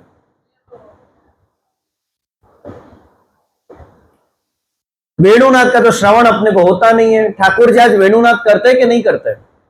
करते हैं. आज भी वेणुनाथ करते हैं ना ठाकुर जी. श्रृंगार हो जाते हैं तो अपने यहाँ क्रम है कि ठाकुर जी के हस्त में वेणु धरा के अपन आरसी दिखाते हैं. तो ठाकुर जी आज भी वेणुनाथ करते हैं. अपने को सुनाई दिया? उसका अपने को दुख है, ताप है? वो भी नहीं. अनुभव ही नहीं है अपने को. अपन सब ठाकुर जी के चरण स्पर्श करते हैं कि नहीं करते? अब ठाकुर जी कैसे हैं? आनंदमय है, पूर्णानंद है. रसो वही सह रसमी एव अयम लब्ध्वा आनंदित भवति. ठाकुर जी रस रूप है. उस रस का, उस आनंद का आपको अनुभव होता है जब आप चरण स्पर्श करते हो. मैं तो पहले भी बताया अपन चरण स्पर्श कैसे करते हैं. पियानो बजाते हो ना, ऐसे अपन चरण स्पर्श करते हैं. ढंग से अपन चरण स्पर्श भी कहां करते हैं ठाकुर जी के? आटलू ज छे ना. થઈ ગયું ચરણ સ્પર્શ. હા થઈ ગયું. सारे गामा बजा लिया, हो गया चरण स्पर्श. भाई आप किसका स्पर्श कर रहे हो, किसको स्पर्श कर रहे हो? पूर्ण आनंद को स्पर्श करके आपके अंदर एक रोमांच का, एक आनंद का आपको अनुभव होना चाहिए. वो अनुभव हुआ. लेकिन जब इस प्रकार का प्रेम आपको ठाकुर जी में सिद्ध होगा, उत्पन्न होगा, तब आपको ठाकुर जी के चरण स्पर्श करने पे एक रोंगटे खड़े हो जाएंगे अपने. और ये कोई बहुत साधारण बात नहीं, अपन ने बहुत हल्के में ले लिया इसको. क्या ठाकुर जी बिराजे चमागर, ये कोई बहुत छोटी बात नहीं है. एक मैं आपको एक मजे की बात बताता हूं. अगर जो श्री महाप्रभु जी का प्रादुर्भाव नहीं हुआ होता, आज महाप्रभु जी के बाद जितने भी संप्रदाय हैं, जितने भी संप्रदाय हैं, जहां पे आज उनके शब्दों में अगर मैं बोलूं तो जहां पे लड्डू गोपाल की सेवा है, जहां पे लालन अपने घर बिराजते हैं, उसकी शुरुआत महाप्रभु जी ने करी है. महाप्रभु जी के पहले ऐसा कोई क्रम नहीं था कि ठाकुर जी आपके घर बिराजे. नहीं, ठाकुर जी देवालय में ही बिराजते थे. आप केवल मंत्रोच्चार करो, फोटो वगैरह कुछ रख के, दीवा वगैरह करके आप मंत्रोच्चार करो, मंत्र से उपासना करो. बाकी ठाकुर जी अपने घर पधारे, अपने घर बिराजे, ये क्रम कहीं नहीं था. महाप्रभु जी ने चालू किया है. महाप्रभु जी की अपने पे कृपा है कि आज अपने घर ठाकुर जी बिराज रहे. उसके पहले नहीं था ये क्रम. पूर्व के किसी आचार्य ने किसी अपने भक्तों के घर पे या अपने सेवकों के घर पे ठाकुर जी नहीं पधराए. ठाकुर जी की मूर्ति होगी, साक्षात ठाकुर जी नहीं थे. अयमेव कृष्ण इति बुद्धि कर्तव्यम न स्वरूपादि बुद्धि. श्री गोसाई जी लिखते हैं पुरुषोत्तम प्रतिष्ठा प्रकार में कि जब तुम्हारे ठाकुर जी पुष्ट हो जाते हैं तब वो मूर्ति नहीं है, स्वरूप नहीं है, साक्षात कृष्ण है. अपन भले बोलने बोलो मारा घरे तो लालन नु स्वरूप बिराजे छे, गोवर्धननाथजी नु स्वरूप बिराजे छे, મદન મોહનજીનું સ્વરૂપ બિરાજે છે, પણ મદન મોહનજી બિરાજે છે, મદન મોહનજીનું સ્વરૂપ નથી બિરાજતું. અને સ્વરૂપ સમજી સમજીને તમારા મોઢેથી પછી આવા શબ્દો નીકળે છે, જે માં ઠાકોરજી ઘસાઈ ગયા. બીજું ફોટું પધરાવીએ તો ફોટો જ માયના છે તમારા ઠાકોરજીને, સાક્ષાત ઠાકોરજી માયના જ નથી. હવે સાક્ષાત ઠાકોરજી માનો તો આવા શબ્દો નીકળે આપણા મોઢેથી, માં પ્રભુ ઘસાઈ ગયા. ઠાકોરજી ઘસાઈ જાય કે કાગળ ઘસાઈ જાય? તો તમારી દ્રષ્ટિ કાગળ પર છે કે ઠાકોરજી પર છે? સાક્ષાત પ્રભુ આપણા ઘરે બિરાજે છે, મૂર્તિ રૂપે નથી બિરાજતા. કેવલ મૂર્તિ નથી, સાક્ષાત છે. હું અહીંયા સાક્ષાત છું કે મૂર્તિ રૂપ છું? અહીંયા હું સાક્ષાત છું ને, કે વિશાલ બાવાનો સ્વરૂપ છે? અહીંયા વિશાલ બાવા જે છે, વિશાલ બાવાનો સ્વરૂપ. એવી જ રીતે ભલે કોઈ તમને પૂછે કે તમારા ઘરે કયા સ્વરૂપ બિરાજે છે, તમારે જવાબમાં શું કહેવાનું? કે મારા ઘરે ગોરધનનાથજી બિરાજે છે, મારા ઘરે શ્રીનાથજી બિરાજે છે, મારા ઘરે બાલકૃષ્ણ બિરાજે છે. જે ભગવત સ્વરૂપ તમારા ઘરે બિરાજતો હોય તે ભગવત સ્વરૂપનું નામ લઈને તમારે કહેવાનું, અને ગર્વથી કહેવાનું કે બિરાજે છે મારા ઘરે. અને જ્યારે આ ભાવ તમારી અંદર દ્રઢ થશે ને, ત્યારે જ તમને આવા બધા અનુભવો થશે, નહીં તો નહીં થાય. तो कहने का तात्पर्य यह है मूलतः कि ठाकुर जी की भक्ति के साधनों में प्रवृत्त होना और ठाकुर जी की भक्ति करते करते इस प्रकार का प्रेम उत्पन्न होना, यही अपने वर्ण का लक्षण है. और ऐसा वर्ण जहां पे ठाकुर जी की ही इच्छा से हुआ हो, वो पुष्टि मार्ग है. ठाकुर जी की इच्छा से ही जीव का वर्ण होता है, और वर्ण का लक्षण यह है कि ठाकुर जी की सेवा में अपन प्रवृत्त होते हैं, और सेवा करते करते अपने अंदर भाव भी दृढ़ होता है. यह भगवत वर्ण का लक्षण है.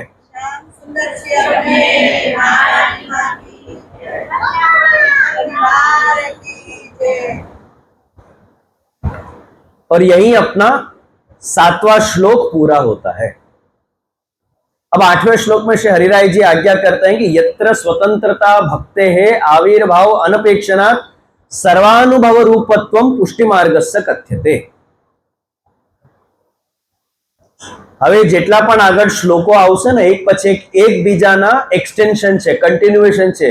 જે વાત શ્રી હરિરાયજી આગલા શ્લોકમાં કહી ગયા છે, એનું જ આગળનો ભાગ હરિરાયજી આગળના શ્લોકોમાં પણ લેશે. એક એક શ્લોક એકબીજાની સાથે સંબંધવાળું છે.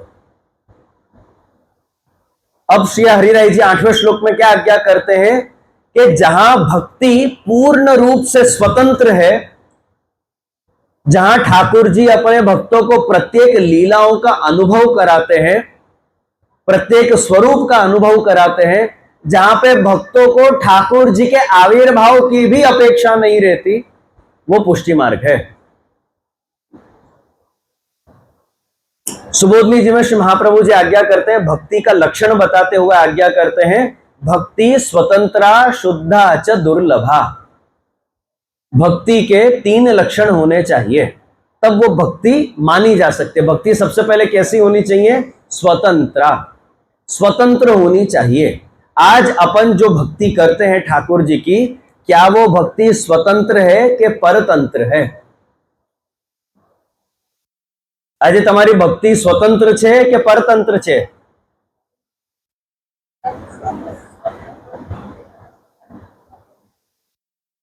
પરતંત્ર એટલે શું? બીજા પર ડિપેન્ડન્સી. તો આજે તમારી ભક્તિ સ્વતંત્ર છે કે બીજા પર ડિપેન્ડન્ટ છે? સ્વતંત્ર છે, પાકું? ભગવત સ્વરૂપ જ નહીં હોય તો ભક્તિ કરી શકશો? तो स्वरूप ऊपर डिपेंडेंसी. સૌથી પહેલા તો આજે આપણા બધાની અવસ્થા એવી છે કે આજે આપણને સૌથી પહેલા તો એક ભગવત સ્વરૂપ જોઈએ ભક્તિ કરવા માટે. સ્વરૂપ વગર આપણાથી ભક્તિ નહીં થાય. કરવું તો કરી શકાય છે, પણ તમે કરી શકો છો? તમારે થશે? આ થાંભલામાં ભગવાન છે કે નહીં? છે જ ને. ભજો થાંભલાને. ના, નહીં થાય, આપણાથી નહીં થાય. આપણને એક સ્વરૂપ જોઈએ, ઠાકોરજીનું સ્વરૂપ જોઈએ, પછી ઠાકોરજીનું એક મંદિર જોઈએ, પછી ઠાકોરજીનું શૈયા મંદિર જોઈએ, ઠાકોરજી માટે ઝારી જોઈએ, બંટો જોઈએ, 12 મહિનાના વસ્ત્ર જોઈએ, 12 મહિનાના સાજ જોઈએ, 12 મહિનાના શૃંગાર જોઈએ, સજાવટની વસ્તુ જોઈએ, ગોપી જોઈએ, ગ્વાલ જોઈએ, ગાય જોઈએ, પેડ જોઈએ, આ બધા માટે પૈસા જોઈએ, તો તમે ભક્તિ કરી શકો છો. નહીં તો આપણાથી આ કાળમાં, આ યુગમાં, આજની અવસ્થામાં આપણાથી ભક્તિ થાય નહીં. આપણી સ્વતંત્રતા અહીંયા ખંડિત થઈ ગઈ. સૌથી પહેલા આપણી ભક્તિ આજની તારીખમાં સ્વતંત્ર નથી, પરતંત્ર છે, સાધનો ઉપર ડિપેન્ડ છે. કેટલા તો એવા જ છે આપણી વચ્ચે કે જે બીજા લોકો ઉપર પણ ડિપેન્ડ છે. હવે શું કરીએ, જે અમારા હસબન્ડ નથી અમને કરવા દેતા, અમારા હસબન્ડ આવતા નથી, એમનો સહયોગ નથી, એમનો સાથ નથી, એટલે અમે નથી કરતા. ઠીક છે, હશે, બધાની પોતપોતાની જગ્યા પ્રોબ્લેમ હશે, પણ આજે તમારી ભક્તિ તમારા હસબન્ડ પર ડિપેન્ડન્ટ છે. તમે કૃષ્ણનો આશ્રય નથી કર્યો, તમે પતિ આશ્રય કર્યો છે. આપણે પતિના આધારે છીએ. પતિ આપણને કરવા દે કે આપણને સહયોગ કરે તો આપણે કરી શકીએ, બાકી નહીં તો આપણાથી થાય નહીં. તો આપણી સ્વતંત્રતા અહીંયા ખંડિત થઈ ગઈ. પછી બીજો લક્ષણ મહાપ્રભુજી કે છે શુદ્ધા. આજે આપણી ભક્તિ શુદ્ધ છે. શુદ્ધ એટલે અહીંયા સાફ સફાઈની વાત છે. શુદ્ધ એટલે શું? શુદ્ધ ભક્તિ કોને કેવી? ભક્તિ ક્યારે શુદ્ધ ગણાય?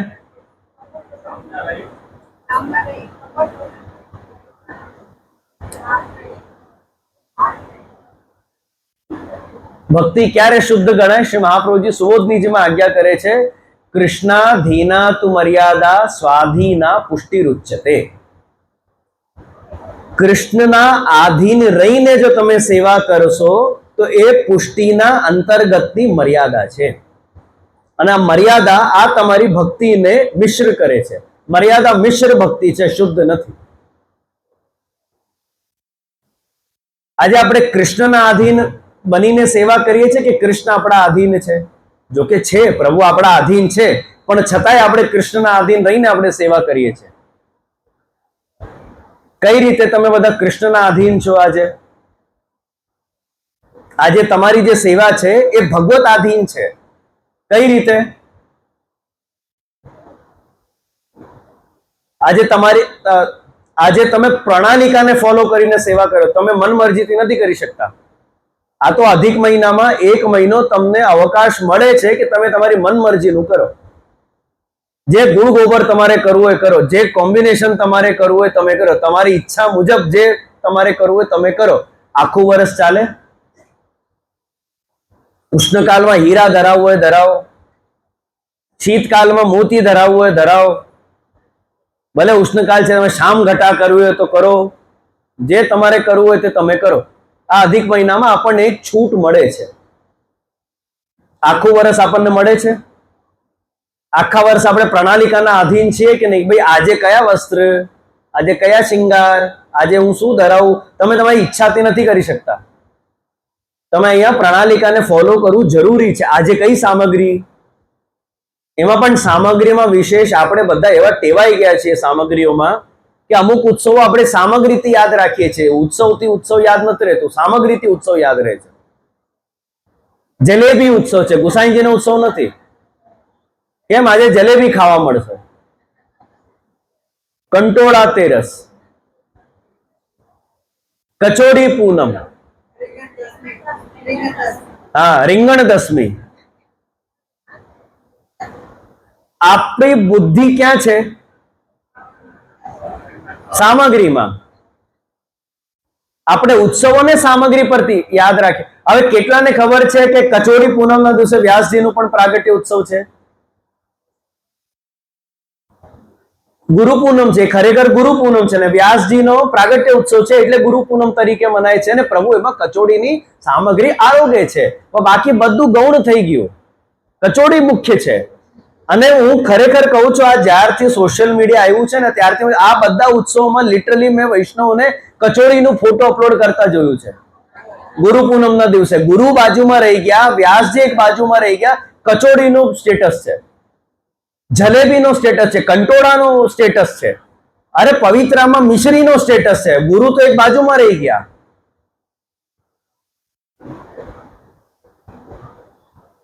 તો કહેવાનું તાત્પર્ય એ છે કે આજે આપણી ભક્તિ શુદ્ધ પણ નથી.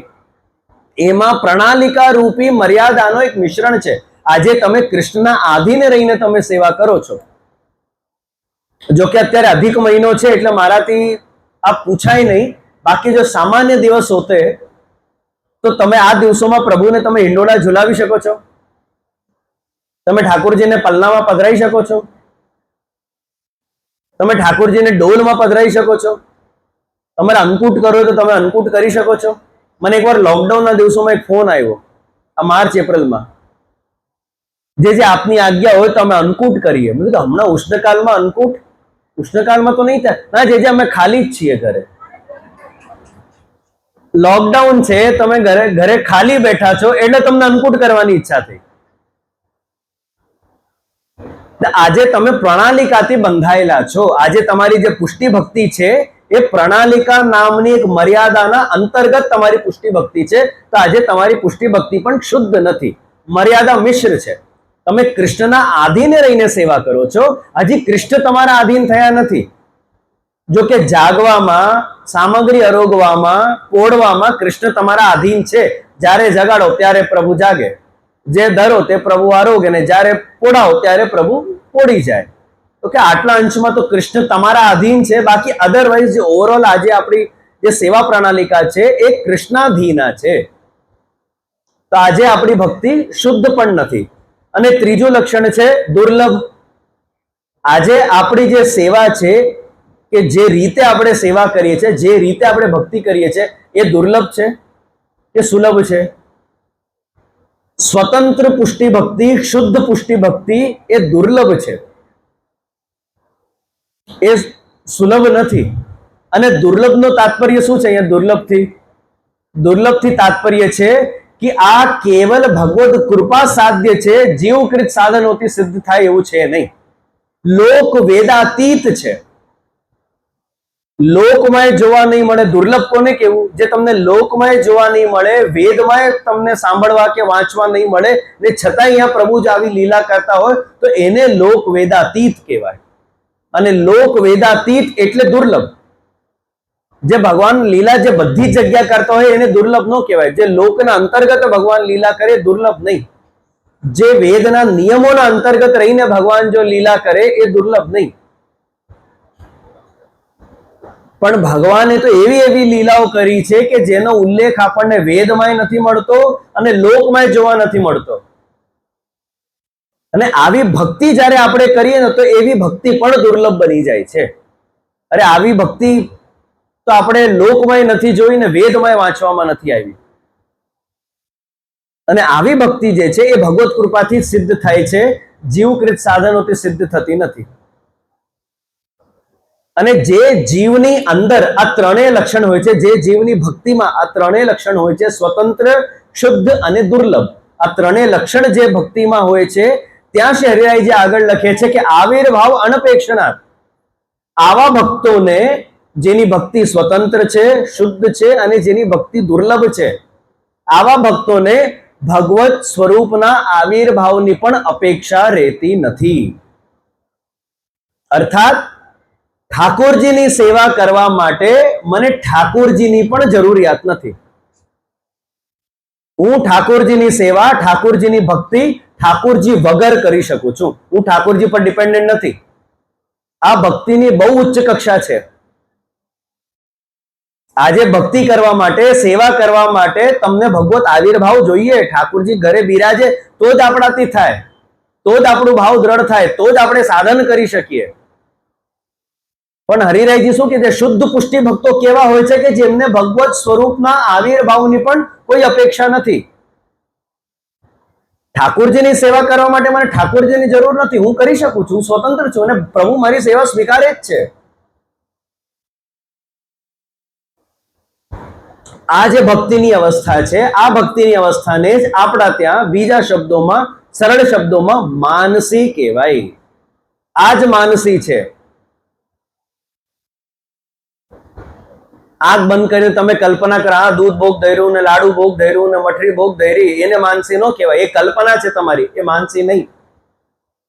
એ તો કેવલ તમે ઇમેજિન કર્યું છે, આ મેં બધું ભોગ ધરી દીધું છે, તો પ્રસાદ પણ એનું જ લો.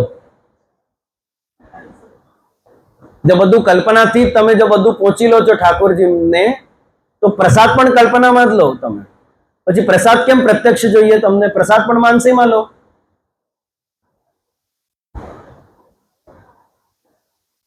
દરેક ભક્તિ સંપ્રદાયમાં ભક્તિની બે અવસ્થા બતાવવામાં આવી છે. જેટલા પણ ભક્તિ સંપ્રદાયો છે ઇન્ક્લુડિંગ પુષ્ટિ માર્ગ, એમાં ભક્તિની એમના આચાર્યો ભક્તિની બે અવસ્થા બતાવી છે. એક છે સંયોગ અવસ્થા, બીજી છે વિયોગ અવસ્થા. સંયોગ અવસ્થા એટલે સમ્યક્તયા યોગ, બે વસ્તુનો સારી રીતે જોડાવું, ઇન્દ્રિયોની સન્મુખ, એને સંયોગ કહેવાય. અત્યારે તમારું ને મારું આપણી સંયોગ અવસ્થા છે. તમે મારી સામે છો, હું તમારી સામે છું, હું તમારી ઇન્દ્રિયોની સામે છું, તમે મારી ઇન્દ્રિયોની સામે છો. આ આપણી સંયોગ અવસ્થા છે. પ્રવચન પૂરું થાય એના પછી તમે તમારા ઘરે ને હું મારા ઘરે, આ આપણી વિયોગ અવસ્થા. વિગત યોગ યસ્માત, આ બીજી અવસ્થા ભક્તિની, વિયોગ. એક અવસ્થા છે સંયોગ અને બીજી અવસ્થા છે વિયોગ, કે જેમાં કોઈ પણ જાતનો યોગ નથી. તમે તમારા ઘરે ને હું મારા ઘરે. હવે રાસ પંચાધ્યાયની સુબોધની જેમાં શ્રી મહાપ્રભુજી આજ્ઞા કરે છે કે શૃંગાર રસના બે ભાગ છે, એક સંયોગ અને એક વિયોગ. પ્રેમમાં, રસમાં આ બંને પ્રકારના અનુભવ આવશ્યક છે. પ્રેમ ક્યારે દ્રઢ થાય? કાયમી સંયોગ હોય તો પ્રેમ દ્રઢ નહીં થાય, ને કાયમી વિયોગ હોય તો પણ પ્રેમ દ્રઢ નહીં થાય. પ્રેમ ક્યારે દ્રઢ થાય? સંયોગ પણ જોઈએ અને સાથે ને સાથે અમુક એવા સંજોગો ઉત્પન્ન થાય કે તમે એનાથી દૂર પણ થાવ. આ બંને રસનો જ્યારે તમે અનુભવ કરો છો ત્યારે એ તમારો ભાવ, તમારો પ્રેમ દ્રઢ થાય છે. ત્યારે તમે શૃંગાર રસનો પૂર્ણતયા અનુભવ કરો છો. ત્યાં સુધી રસનો અનુભવ અધૂરું ગણાય છે. કાયમ ને કાયમ જો સંયોગ હોય, એ ઠાકુરજી આપણાથી દૂર જતા જ નથી. મારી તો સેવા છૂટતી જ નથી. તમારી અંદર એક આળસ આવી જશે સેવામાં. જેમ આપણે ઇંગ્લિશમાં કહીએ ને, ટેકિંગ ફોર ગ્રાન્ટેડ. હવે એનું હિન્દીમાં ખ્યાલ નથી આવતો, ગુજરાતી જરાય નથી આવડતું. ઠાકોરજી આપણા માટે ટેકિંગ ફોર ગ્રાન્ટેડ. આપણે પછી બહુ ઢીલ છોડી દઈએ પછી સેવામાં. અહીંયા છે ને, બિરાજે છે ને, હા મારા પ્રભુ બહુ ડાયા છે, બહુ ડાયા છે પ્રભુ, બધું જ કરે છે કરીને તમારી સેવામાં કેટલી ઢીલાશ આવી જાય છે તમે જુઓ. અને એ જ પ્રભુ જો 15-16 દિવસ કોઈ કારણસર કોઈ બીજા વૈષ્ણવના ત્યાં પધારે છે, ત્યારે તમને જેટલી યાદ આવે છે પ્રભુની, કેટલી યાદ આવે છે? એમાં પણ કેટલી યાદ આવે છે? કેટલા મિનિટ, કેટલા કલાક? ગોપીજનો જેટલી તો નથી જ યાદ આવતી ને. ત્રુટિમ યુગાયતે ત્વામ અપશ્યતામ, આ ગોપીજનોના વાક્ય. એક ત્રુટિ માટે પણ જો ભગવાન નથી દેખાતા, અમને એમના દર્શન નથી થતા, એ અમારા માટે યુગો સમાન છે. યુગ નહીં, યુગો પ્લુરલમાં. અને ત્રુટિના પૂર્વાચાર્યોએ વ્યાકરણ અનુસાર બે અર્થ કર્યા છે. એક ત્રુટિ એટલે શું? કોને કહેવાય એક ત્રુટિ એટલે? કેટલો સમય? કમલની એક સિંગલ પાંખડીને તમે સોયથી છેદ કરો, એ છેદ કરવામાં કેટલો ટાઈમ જાય? એ છેદ કરવામાં છેદ થવામાં જેટલો ટાઈમ થાય છે એને એક ત્રુટિ કહેવાય. ત્રુટિનો બીજો અર્થ છે કે તમે જે પલક ઝપકો છો એને પણ ત્રુટિ કહેવાય. આટલા સમય માટે પણ જો પ્રભુ નથી દેખાતા તો એ અમારા માટે યુગો સમાન છે. તમને એટલી યાદ આવે છે ઠાકોરજીની?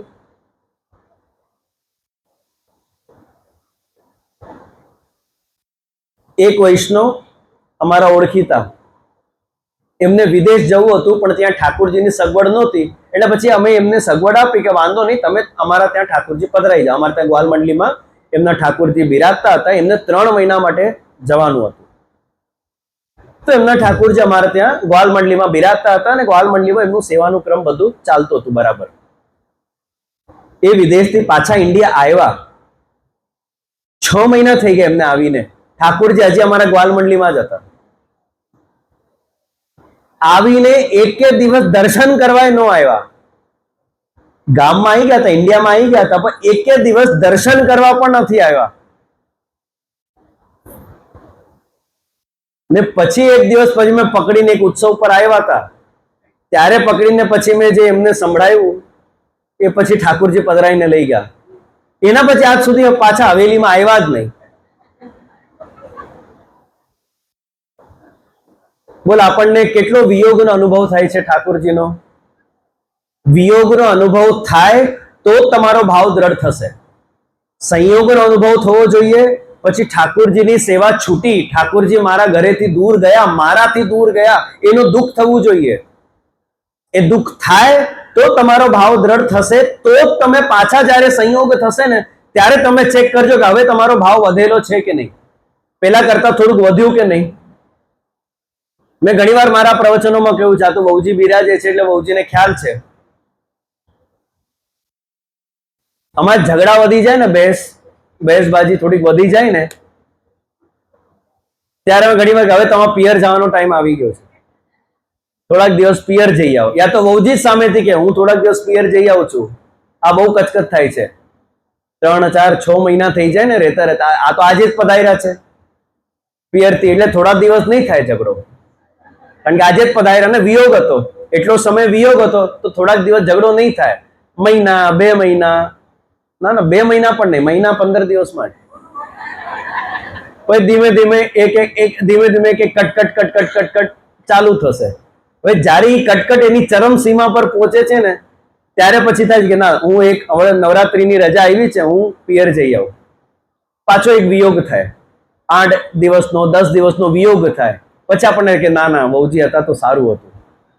નહીં, 10 દિવસ વહુજીને પણ થતું હશે, શું ખબર, કદાચ થતું જ એટલે પાછા પધાર્યા, નહીં તો પાછા નહીં પધારે. એ પછી પાછા જયારે પિયરથી પધારે ને તો અમુક દિવસો બહુ પ્રેમથી જાય, ઝઘડો નહીં થાય, કોઈ બહેસબાજી નહીં થાય. હું જે કહું તે વહુજી પણ સાંભળી લે, વહુજી જે કહે હું સાંભળી લઉં, અને બધું પ્રેમથી બધું થઈ જાય. એટલે કહેવાનું તાત્પર્ય છે કે પ્રેમ ક્યારે દ્રઢ થાય કે જ્યારે તમે સંયોગનો અને વિયોગ બંને રસના 2 ભાગ છે, આ બંને ભાગનો અનુભવ જ્યારે તમે કરો ત્યારે તમારો રસ પૂર્ણ થાય છે, ત્યાં સુધી તમારો રસ અધૂરું છે. અને આ વસ્તુ જ્યારે દ્રઢ થાય, સંયોગ વિયોગ જ્યારે અરસપરસ થતું જ જાય ને આ વસ્તુ જ્યારે દ્રઢ થાય ત્યારે શ્રી મહાપ્રભુજી આજ્ઞા કરે છે તમે ત્રીજી અવસ્થામાં પહોંચો છો. અને ત્રીજી અવસ્થા કઈ? તો મહાપ્રભુજી આજ્ઞા કરે છે વિપ્રયોગની અવસ્થા. વિશેષેણ પ્રકૃષ્ટો યોગ વિપ્રયોગ. એક વિશેષ પ્રકારનું એકાંત નો અનુભવ જ્યારે આપણને થાય છે એને વિપ્રયોગ કહેવાય. વિશેષ પ્રકારનું એકાંત એટલે શું? ઇન્દ્રિય 2 જાતની, આંતર ઇન્દ્રિય અને બાહ્ય ઇન્દ્રિય. હવે જેટલા પણ ખુરશી પર બેઠા છો બધાના પગમાં તકલીફ હશે, લગભગ બધાના પગમાં તકલીફ છે, નીચે બહુ બેસાતું નથી, બરાબર? હવે પગ છે, બરાબર, પગ તો છે, વળાતું કેમ નથી? આંખ છે, જેટલા પણ લોકોના અહીંયા ચશ્મા છે, આંખ છે, દેખાતું કેમ નથી? બરાબર કેમ નથી? ચશ્મા એટલે જ પહેર્યા છો ને. પગ છે, વળાતું નથી, આંખ છે, દેખાતું નથી, કાન છે પણ બરાબર સંભળાતું નથી. એક ઉંમર પછી આપણને કાનેથી બરાબર સંભળાતું નથી, પણ કાન તો છે, સંભળાતું કેમ નથી? ક્યાં તકલીફ આવી? ચાલો હું બીજી રીતે પૂછું. તમે બધા રાત્રે જ્યારે સુવો છો ત્યારે તમને સપનું આવે છે? સપનું દેખાય છે? સપનું ક્યાંથી દેખાયું? કેવી રીતે દેખાયું? આંખ બંધ છે કે આંખ ખુલ્લી છે? તો પછી દેખાયું કેવી રીતે? જો આંખ બંધ હતી ક્યાંથી દેખાયું? પણ જોવાની શક્તિ એ તો બંધ હતી ને. આંખ બંધ હતો, અત્યારે તમે આંખ બંધ કરીને બેસી જાઓ, હું દેખાવાનો છું નહીં, તો સપનું કેવી રીતે દેખાયું? અત્યારે ભલે તમને બરાબર સંભળાતું નહીં હોય પણ સપનામાં એવી કોઈ તકલીફ નથી તમને કે સપનામાં હવે મને સંભળાતું નથી, નહીં, એવું કોઈ તકલીફ નથી. અત્યારે ભલે પગમાં તમારી તકલીફ છે, સપનામાં તમારા પગમાં કોઈ તકલીફ નહીં હોય, તમે તો હાલતા ચાલતા દોડતા ભાગતા. તો એ ક્યાંથી દેખાયું? એ કલ્પના નથી, કલ્પના નથી. તમારા 10 ઇન્દ્રિયોનું સૂક્ષ્મ તત્વ તમારા મનમાં વિદ્યમાન છે. જે જોવાની શક્તિ છે એ આંખની નથી. આજે બહાર જે બાહ્ય આપણને દેખાય છે આંખ, એ આંખમાં જોવાની શક્તિ નથી. એને સામર્થ્ય મળે છે જ્યારે ઇન્દ્રિયોનું મન સાથે સંપર્ક તૂટે છે ને ત્યારે આંખ હોવા છતાં પણ તમને દેખાશે નહીં, કાન હોવા છતાં સંભળાશે નહીં, કારણ કે એ ઇન્દ્રિયનું આ યંત્ર છે જેનાથી તમને બહારનું દેખાય છે, બહારનું સંભળાય છે, તમારાથી ક્રિયા થાય છે. પણ જ્યારે ઇન્દ્રિયોનું મન સાથે સંપર્ક તૂટે છે ત્યારે પગ હોવા છતાં પણ તમે એનો પ્રયોગ નહીં કરી શકો, કાન હોવા છતાં પણ તમને નહીં સંભળાય બરાબર. તો મૂળ જે જોવાની શક્તિ છે, તમારે 10 ઇન્દ્રિયોનું જે મૂળ સત્વ છે, જે મૂળ તત્વ છે, એ મનના અંદર વિદ્યમાન છે. મનની અંદર 10 ઇન્દ્રિયો સૂક્ષ્મ રૂપે વિદ્યમાન છે. અહીંયા કોઈ ડોક્ટર છે? છતાં ચલો ભલે કોઈ ડોક્ટર નહીં હોય તો પણ તમને અનુભવ તો હશે જ. ઓપરેશન કરતા પહેલા ડોક્ટર તમને શું આપે છે? એનેસ્થેશિયા શું કામ કરે છે? શું કરે છે?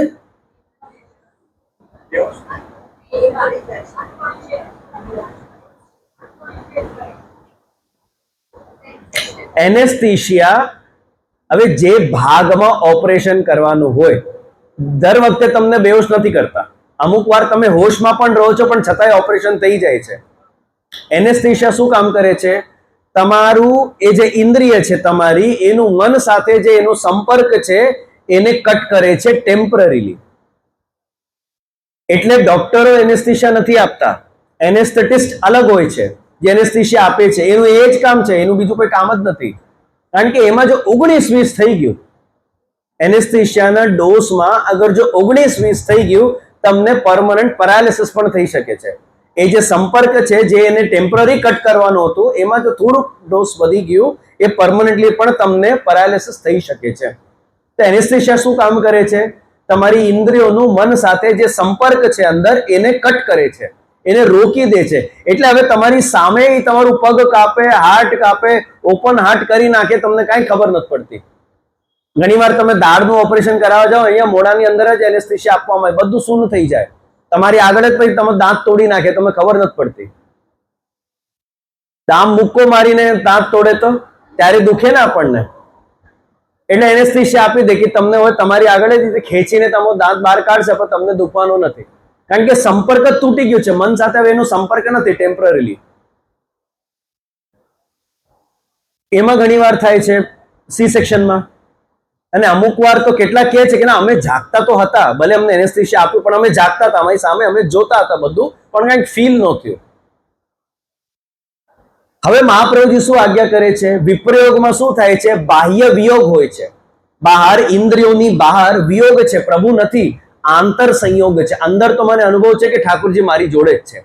આંતર ઇન્દ્રિયોમાં ભગવાનનો સંયોગ એ જ માનસી છે, એ જ વિપ્રયોગ છે. બાહ્ય વિયોગ છે, બહાર નહીં દેખાય તમને ઠાકોરજી. અત્યારે હું જો તમને બધાને પ્રશ્ન કરું, તમારા બધાના ઠાકોરજી ક્યાં છે? તમે કહેશો મારી બાજુમાં છે, ઘરે છે. ઘર તરફ તમારો હાથ જશે, જે દિશામાં તમારું ઘર છે ને એ દિશામાં જશે તમારો હાથ. એટલે તમને આજે અનુભવ નથી કે ઠાકોરજી મારી જોડે જ છે. તમને શું અનુભવ છે? એ તો હું ઘરે પોડાઈને આવી. પણ જ્યારે તમને માનસી સિદ્ધ થશે ને ત્યારે તમે કહેશો કે ના, ઠાકોરજી મારી જોડે જ છે, અહીંયા બાજુમાં બિરાજ્યા છે. तुम मेरे पास होते हो गोया जब दूसरा नहीं होता. मानसी क्यारे सिद्ध थाय? विप्रयोगનો અનુભવ ક્યારે થાય? જ્યારે મનમાં, તમારે અંતઃકરણમાં ઠાકોરજી સિવાય બીજો કોઈ વિષય નહીં વધે, ત્યારે માનસી સિદ્ધ થશે. આજે ઠાકોરજી સિવાય ઘણા બધા વિષયો આપણા મનમાં પડેલા છે, હજી પડેલા છે, એટલે જ આપણને માનસીનો અનુભવ નથી, આપણને વિપ્રયોગ સિદ્ધ થયો નથી.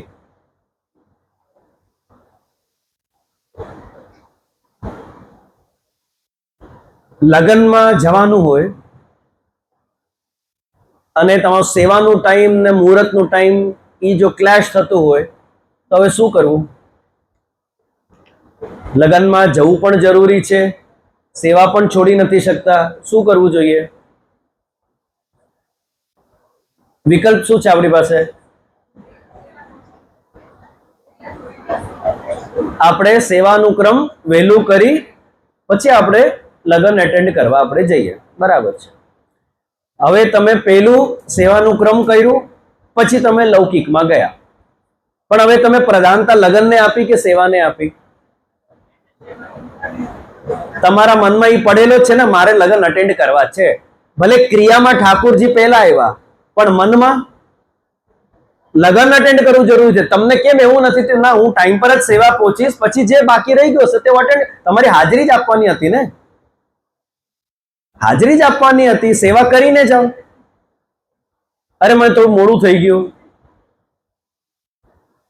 સેવા કરીને જાઓ નહીં, પણ મનમાં એ વિષય પડેલો છે કે ના મારે લગ્ન એટેન્ડ કરવા જ છે. હું કોઈના પર ટિપ્પણી નથી કરતો, તમારે જે સમય જે અટેન્ડ કરો તમે અટેન્ડ કરો, હું કોઈને ના નથી પાડતો. હું તો ખાલી એક તમને પ્રમાણ આપું છું કે આજે પણ આપણા મનમાં પ્રભુ તો છે જ, તો પ્રભુની સાથે સાથે બીજા પણ બધા વિષયો પડેલા છે. ટાઈમ પર જવું કેમ જરૂરી છે લગ્નમાં? આપણને વિધિમાં ઇન્ટરેસ્ટ છે. આપણે તો કેટલી વાર દુલ્હા દુલ્હન તરફ જોતા નથી, કોણ દુલ્હા છે ને કોણ દુલ્હન છે. જો મહિના બે મહિના પછી હું ફોટો બતાડીએ ને તો આપણને અચ્છા આ દુલ્હા હતો, આ દુલ્હન હતી. બહુ નજીકના હો તો વાત જુદી છે. જો તમે અગર ખાલી ઇન જનરલ જાત સમાજમાં અટેન્ડ કરવા જાઓ, ઘણીવાર આપણી નજર જ નથી હોતી દુલ્હા દુલ્હન ઉપર. વિધિ વિધિ શું થાય શું નથી થતી આપણને ખબર, આપણે તો આપણા પ્રપંચમાં છીએ ત્યાં. તો કેમ ટાઈમ પર જવું કેમ જરૂરી છે? પ્રપંચ કરવા માટે. ચાર મળે ચોટલા, ભાંગી નાખે ઓટલા. અને જો આપણે સેવા પહોંચીને જઈએ તો પછી એ પ્રપંચ કરવાનો નહીં મળે ને. શું ખબર પ્રપંચનો વિષય આપણે જોઈએ તો, આપણું પ્રપંચ થતું હોય તો એ આપણને ખબર હોવી જોઈએ ને, એટલે જ આપણે ટાઈમસર પહોંચી જઈએ ત્યાં તૈયાર થઈને. કે શું પ્રપંચ થાય છે, કોના ઉપર ટિપ્પણી થાય છે, કોના ઉપર કમેન્ટ થાય છે, એ બધું આપણને ખબર હોવી જોઈએ, એટલે જ આપણે ફટાફટ જઈએ. તો આજે કહેવાનું તાત્પર્ય એ છે કે આજે ઠાકોરજી તો છે જ આપણા મનમાં, પણ ઠાકોરજીની સાથે ને સાથે બીજા પણ લૌકિક ઘણા વિષયો આપણા મનમાં પડેલા છે, અને ઠાકોરજી કરતા એની પ્રધાનતા છે આજે. એટલે હજી આપણે માનસીથી કોષો દૂર છીએ.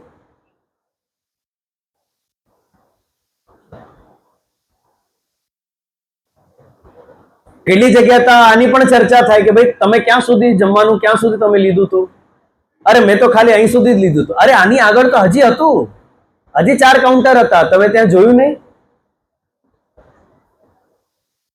અમારા સાસરામાં અમારે એક પાડોશી છે,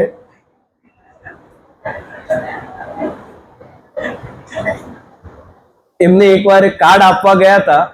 હવે એ કાર્ડમાં ખાલી મિસ્ટર એન્ડ મિસિસ લખેલું હતું, ફેમિલી નહોતું લખેલું હતું. તો મિસ્ટર એન્ડ મિસિસ લખીને કાર્ડ આપવા ગયા હતા કે ભાઈ આવો આવો પ્રસંગ છે ને તમે આવજો. એમને ચોખ્ખું પૂછી લીધું, પછી અમારા છોકરાઓ માટે શું મારે અલગ રસોઈ કરવાની? ના ના ના ના અમે લખી દઈએ. પછી ફેમિલી લખી દીધું. એ લોકો ફૂલ ફેમિલી આવ્યા ત્યાં સુધી પણ ઠીક. એમના ઘરે એ દિવસ કોઈ ગેસ્ટ આવ્યા હતા.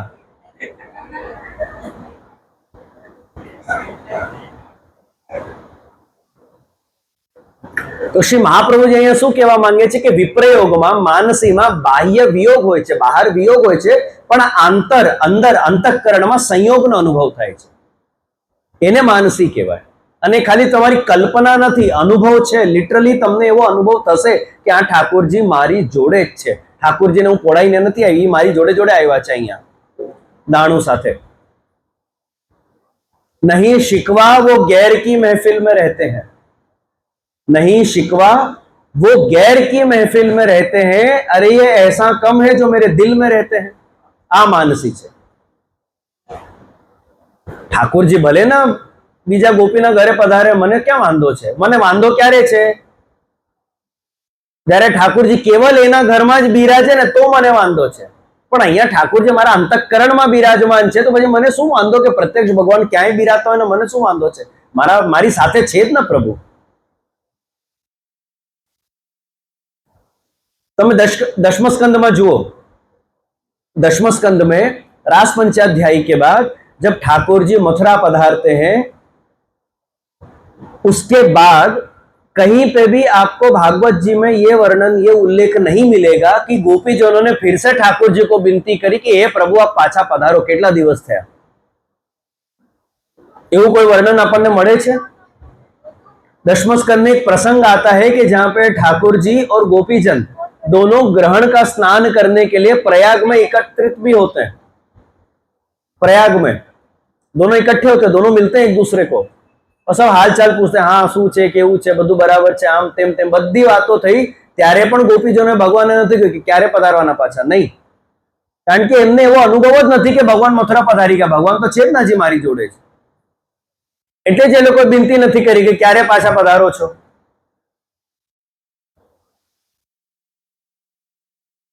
तो ये विप्रयोग है कि जहां पे बाह्य वियोग है पर आंतर संयोग है। अंतःकरण में तो ठाकुर जी एवा बिराजमान થઈ ગયા છે કે મને ઠાકોરજીના વિયોગનો અનુભવ જ નથી, ઠાકોરજી મને છોડીને જતા જ નથી।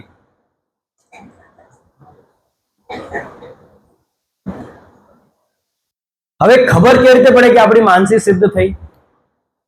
તમને ખબર કેવી રીતે પડશે? ભક્તિમાં એક પદ્ધતિ છે, મુસલમાનોમાં એ છે, આપણામાં એ છે। ભક્તિની એક પદ્ધતિ છે કે જ્યારે તમે ઠાકોરજીના દર્શન કરતા હો કે ઠાકોરજીને દંડવત કરતા હો, નમન કરતા હો, કે જ્યારે કોઈ વ્યક્તિ આવું કરતો હોય ને ત્યારે તમારે વચ્ચેથી રસ્તો કાપીને નહીં જવું જોઈએ। એ શિષ્ટાચાર નથી, મર્યાદા નથી। જ્યારે તમે ઠાકોરજીને દંડવત કરો ત્યારે વચ્ચેથી તમારે નહીં જવું જોઈએ, પાછળથી જવું જોઈએ। મુસલમાનોમાં પણ છે કે જ્યારે કોઈ વ્યક્તિ નમાજ પડતો હોય તો એના આગળથી તમારે રસ્તો કાપીને નહીં જવું જોઈએ, એના પાછળથી તમે જાઓ। હવે મજનૂનો એક પ્રસંગ છે। લૈલાને યાદ કરતા કરતા મજનુ ઈ લૈલાને શોધતો શોધતો બહાર ફરતો હતો, લૈલા લૈલા લૈલા કરીને। એ જ સમયમાં એક વ્યક્તિ ત્યાં નમાજ પડતો હતો। હવે મજનુએ બહુ ધ્યાન આપ્યું ને એને વચ્ચેથી નીકળી ગયો। હવે એને ટોક્યા એને कि तुमको दिखाई नहीं दे रहा, मैं यहाँ खुदा की बंदगी कर रहा हूं। પછી મજનુ કહે છે કે ભાઈ મારી ભૂલ થઈ, મેં તમને જોયા નથી, મારી ભૂલ થઈ, મને માફ કરજો। પછી મજનુ એક પ્રશ્ન પૂછે છે પેલા ભાઈને, હું લૈલાના ધ્યાનમાં હતો ને મને તમે દેખાયા નહીં, તમે ભગવાનની એવી કેવી બંદગી કરી રહ્યા હતા કે હું દેખાઈ ગયો? આજે આપણને ઠાકોરજી સિવાય પણ બધું દેખાય છે કે નથી દેખાતું? સેવા કરતા કરતા, શૃંગાર કરતા કરતા જો રોડમાં બેન્ડ વાગે તો આપણું ધ્યાન જાય છે કે નહીં? કોની બારાત છે, કોના લગ્ન છે, કોનું બેન્ડ વાગ્યો? આપણને પ્રપંચ છે કે નહીં? આજ આનો સૌથી મોટો પ્રમાણ છે કે હજી માનસી સિદ્ધ નથી થઈ। જો માનસી સિદ્ધ થાય, ભગવાન સિવાય કોઈ તમને તમને ખ્યાલ કેવી રીતે આવી ગયો કે રોડમાં 1 કિલોમીટર દૂર બેન્ડ વાગી રહ્યું છે, અહીંયા તમે ઠાકોરજીની સેવા કરી રહ્યા છો, કેવી રીતે તમને સંભળાયું? એટલે તમારું ધ્યાન નથી સેવામાં, એ નક્કી વાત છે। હજી તમે માનસીથી બહુ દૂર છો।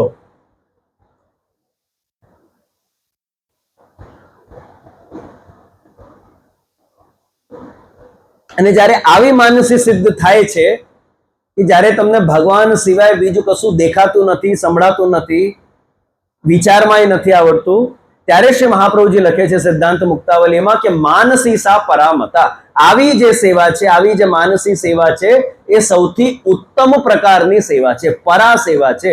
આવી સેવા તો તમારી સાધન અવસ્થામાંય નથી। સાધન અવસ્થામાં આ વાત નથી જે વાત માનસીમાં છે।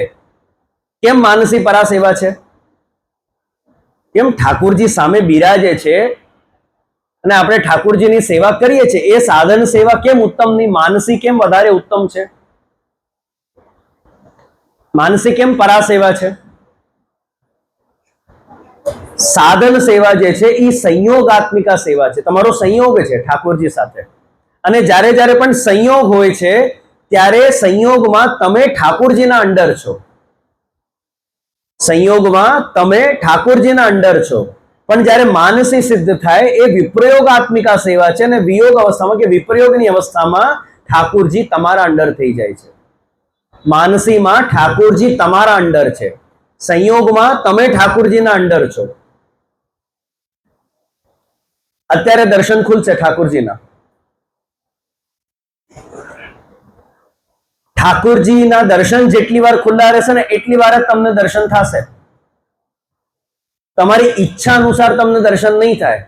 તમારી ઈચ્છા થાય અરે ભાઈ જેજેના પ્રવચનમાં બહુ કંટાળો આવે છે, મુખ્ય દર્શન ખોલો ને, અમે તો ત્યાં જ બેસીએ. નહીં ખુલે દર્શન. હું જ્યાં સુધી નહીં કહું ત્યાં સુધી નહીં ખુલે. અને જો તમારી ઈચ્છા થાય ને હવે મુખ્યાજી બંધ કરો, દર્શન બહુ થઈ ગયું, નહીં થાય.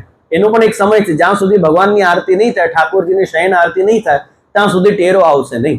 સાધન સેવા જે છે, સન્મુખની સેવા જે છે, એમાં તમે ભગવાનના આધીન છો. જે દર્શન ખોલવાનો સમય થશે ત્યારે જ દર્શન ખુલશે.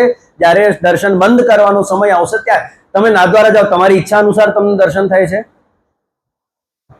તમે જ્યારે ઈચ્છા હોય ત્યાં જઈને ઉભા રહી જાઓ, તમને દર્શન થશે. ત્યાં ગયા પછી ગમે તેટલું તમે ગાઓ વાંકે અંબોડે શ્રીનાથજી, તમને દર્શન થઈ જશે? નહીં થાય. એનો એક સમય છે. આ સંયોગ અવસ્થા છે. પણ માનસીમાં તમે જ્યારે ઈચ્છા કરો ત્યારે ઠાકોરજી તમને દર્શન આપે છે. કારણ કે એમાં ઠાકોરજી તમારા આધીન છે, તમારા અંડર છે. અત્યારે લાઈવ પ્રવચન ચાલી રહ્યું છે, તમે બધા મારા અંડર છો. હું જે બોલું, જેટલી વાર બોલું, હું 7 વાગ્યા સુધી બોલું, 7:15 સુધી બોલું, 7:30 સુધી બોલું, 7:45 સુધી બોલું, મારી ઈચ્છા, મારા મૂડ ઉપર છે. તો બધા મારા અંડર છો. મેક્સિમમ તમે શું કરી શકો છો? પાછળથી એક ઓછા થતા જાઓ. આનાથી વધારે તમે મને રોકી શકો છો કે જે બહુ થઈ ગયું હવે. પણ આ જ પ્રવચન જો તમે રેકોર્ડ કરીને લઈ જાઓ અને યુટ્યુબ પર સાંભળો, હવે કોણ કોના અંડર છે?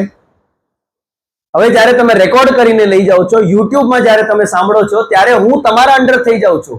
તમે જ્યારે બોલો ફોરવર્ડ તો હું આગળનો કહેતો થાઉં, તમે રિવાઇન્ડ કરો તો હું પાછળનો તમને કહેતો થાઉં, તમે પોઝ કરો તો હું ચૂપ પણ થઈ જાઉં, અને જો તમે ડિલીટ મારો તો હું નીકળી પણ જાઉં.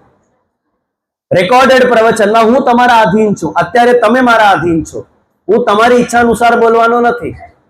મેં જે બધું લિસ્ટ કરીને મેં રાખ્યું છે, હું એ જ બોલીશ. જે મારો વિષય છે એના ઉપર જ બોલીશ હું. પણ જ્યારે તમે મારા પ્રવચનનું કલેક્શન રાખો છો, ત્યારે તમારી જે ઈચ્છા હોય તમે એ પ્રવચન ચાલુ કરી શકો છો. કે જે જ્યાં પાના ઉપર બોલો ને, હું બોલતો થઈ જઈશ. પોઝ કરો તો ચૂપે થઈ જઈશ, સ્ટોપ કરો તો એ ચૂપ થઈ જાય, ડિલીટ કરો તો જતો રહીશ ત્યાંથી. એક પ્રશ્ન નહીં પૂછું સામેથી.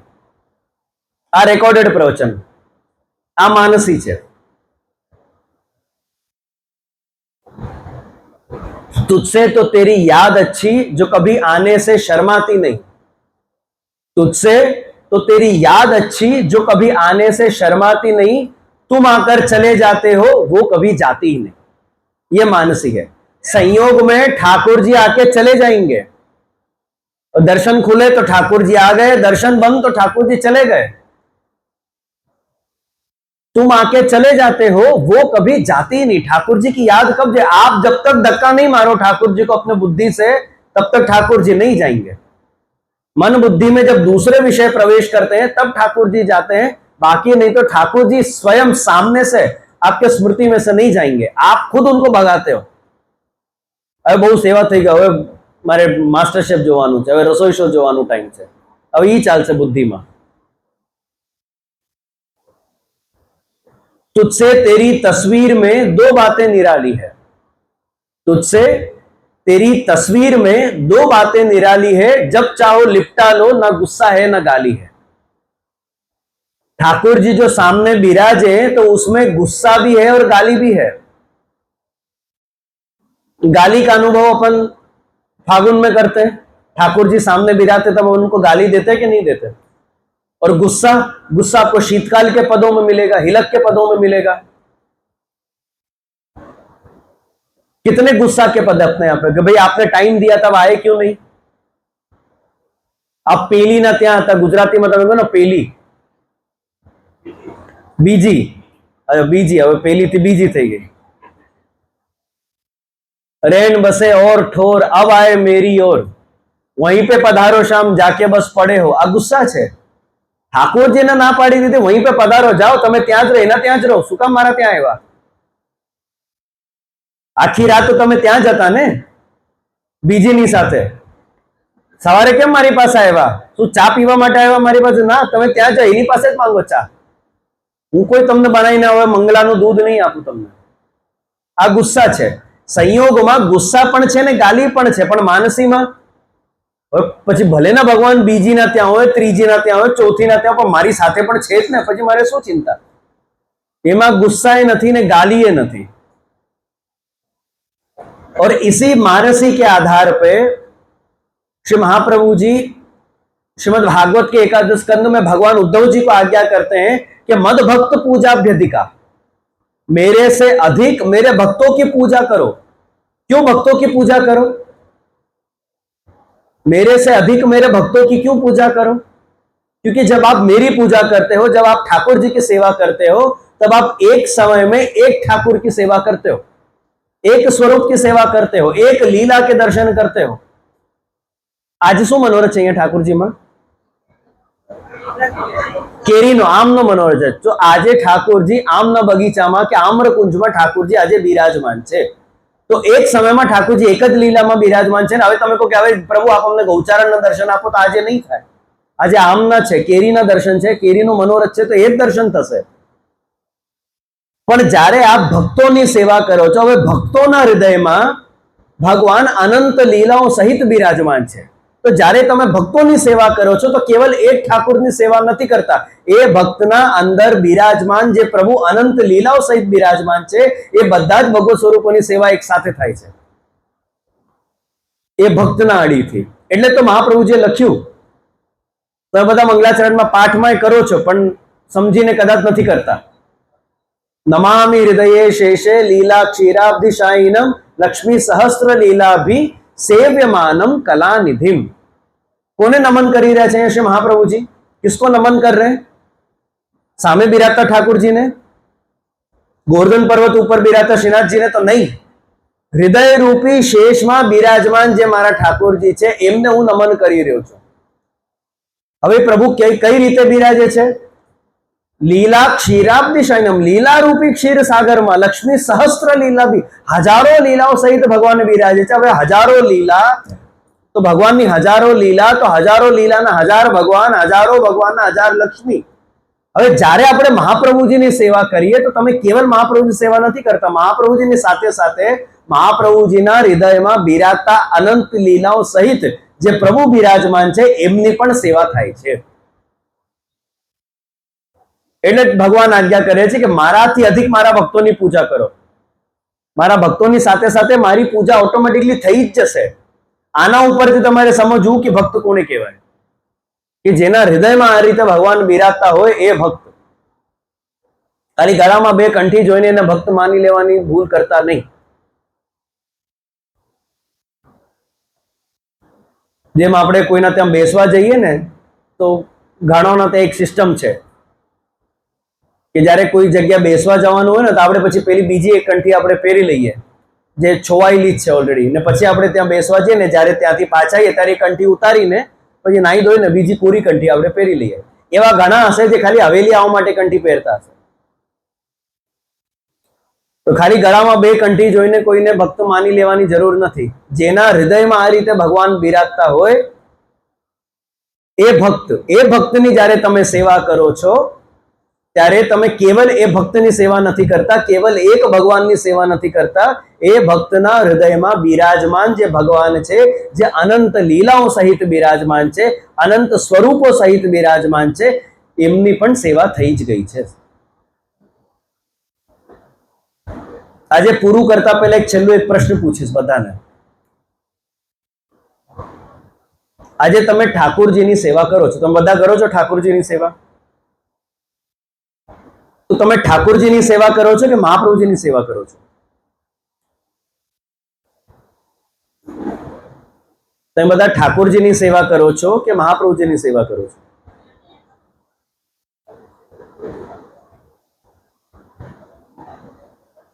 પ્રશ્ન ખ્યાલમાં આવ્યો?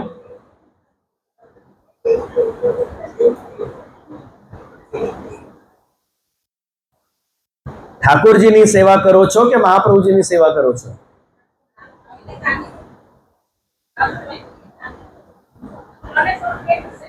चलो महाप्रभुजीनी कानीथी भले करो छो तमे, पण सेवा कोनी करी? महाप्रभुजीनी के ठाकुरजीनी? આપણે બધા મહાપ્રભુજીની સેવા કરીએ છીએ। આપણે બધા મહાપ્રભુજીની સેવા કરીએ છીએ। મહાપ્રભુજીની આજ્ઞા છે કે તમે ભગવત સેવા કરો એટલે તમે ભગવત સેવા કરો છો.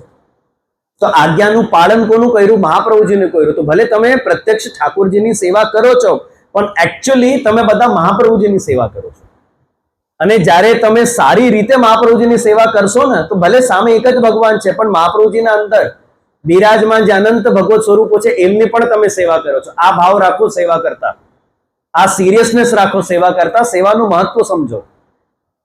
ભલે સામે એક જ ભગવાન બિરાજે છે, ગોર્ધનનાથજી બિરાજે છે, કે ખાલી સામે લાલન બિરાજે છે, પણ તમે કેવલ ગોર્ધનનાથજી કે બાલકૃષ્ણલાલની સેવા નથી કરતા, તમે મહાપ્રભુજીની પણ સેવા કરો છો. તો એવી સેવા કરો કે મહાપ્રભુજીને પ્રસન્નતા થાય તમારી સેવા જોઈને. મહાપ્રભુજીને એવું નહીં થાય કે તું ઉપર આ, હું પછી તને બતાવું. મહાપ્રભુજીને એવો ભાવ નહીં થવું જોઈએ કે ત્યાં આપણે જયારે ગોલોકમાં આપણે પ્રવેશ કરીએ ત્યારે આપણને મહાપ્રભુજીના દર્શન આમ પીઠ કરીને નહીં થવા જોઈએ કે કેમ પ્રભુ અમારાથી શું અપરાધ થઈ ગયો, આપ કેમ અમને પીઠ કરીને આપ બિરાજમાન છો. તો આજે તમે ભલે ઠાકોરજીની સેવા કરો છો, પણ એકચ્યુઅલી આપણે બધા ખરેખર મહાપ્રભુજીની સેવા કરીએ છીએ. એમની આજ્ઞાનું પાલન કરીને, એમના સિદ્ધાંતોનું અનુસરણ કરીને આપણે મહાપ્રભુજીની સેવા કરીએ છીએ. અને જ્યારે તમે મહાપ્રભુજીની સેવા કરો છો ત્યારે ઓટોમેટિકલી બધા જ ભગવત સ્વરૂપોની પણ સેવા એમાં સાથે ને સાથે આવી જ ગઈ છે.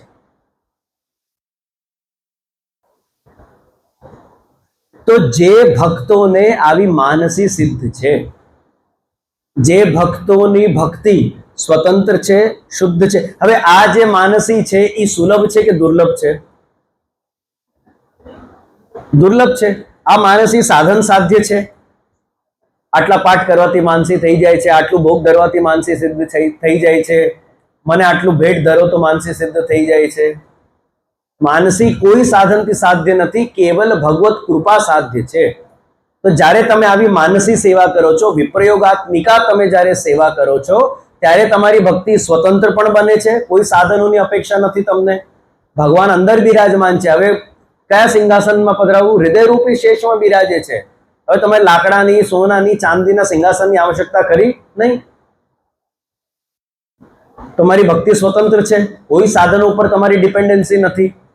તમારી ભક્તિ શુદ્ધ પણ છે, કોઈ પ્રણાલિકા ફોલો કરવાની જરૂર નથી. પ્રણાલિકા ક્યાં સુધી ફોલો કરવાની?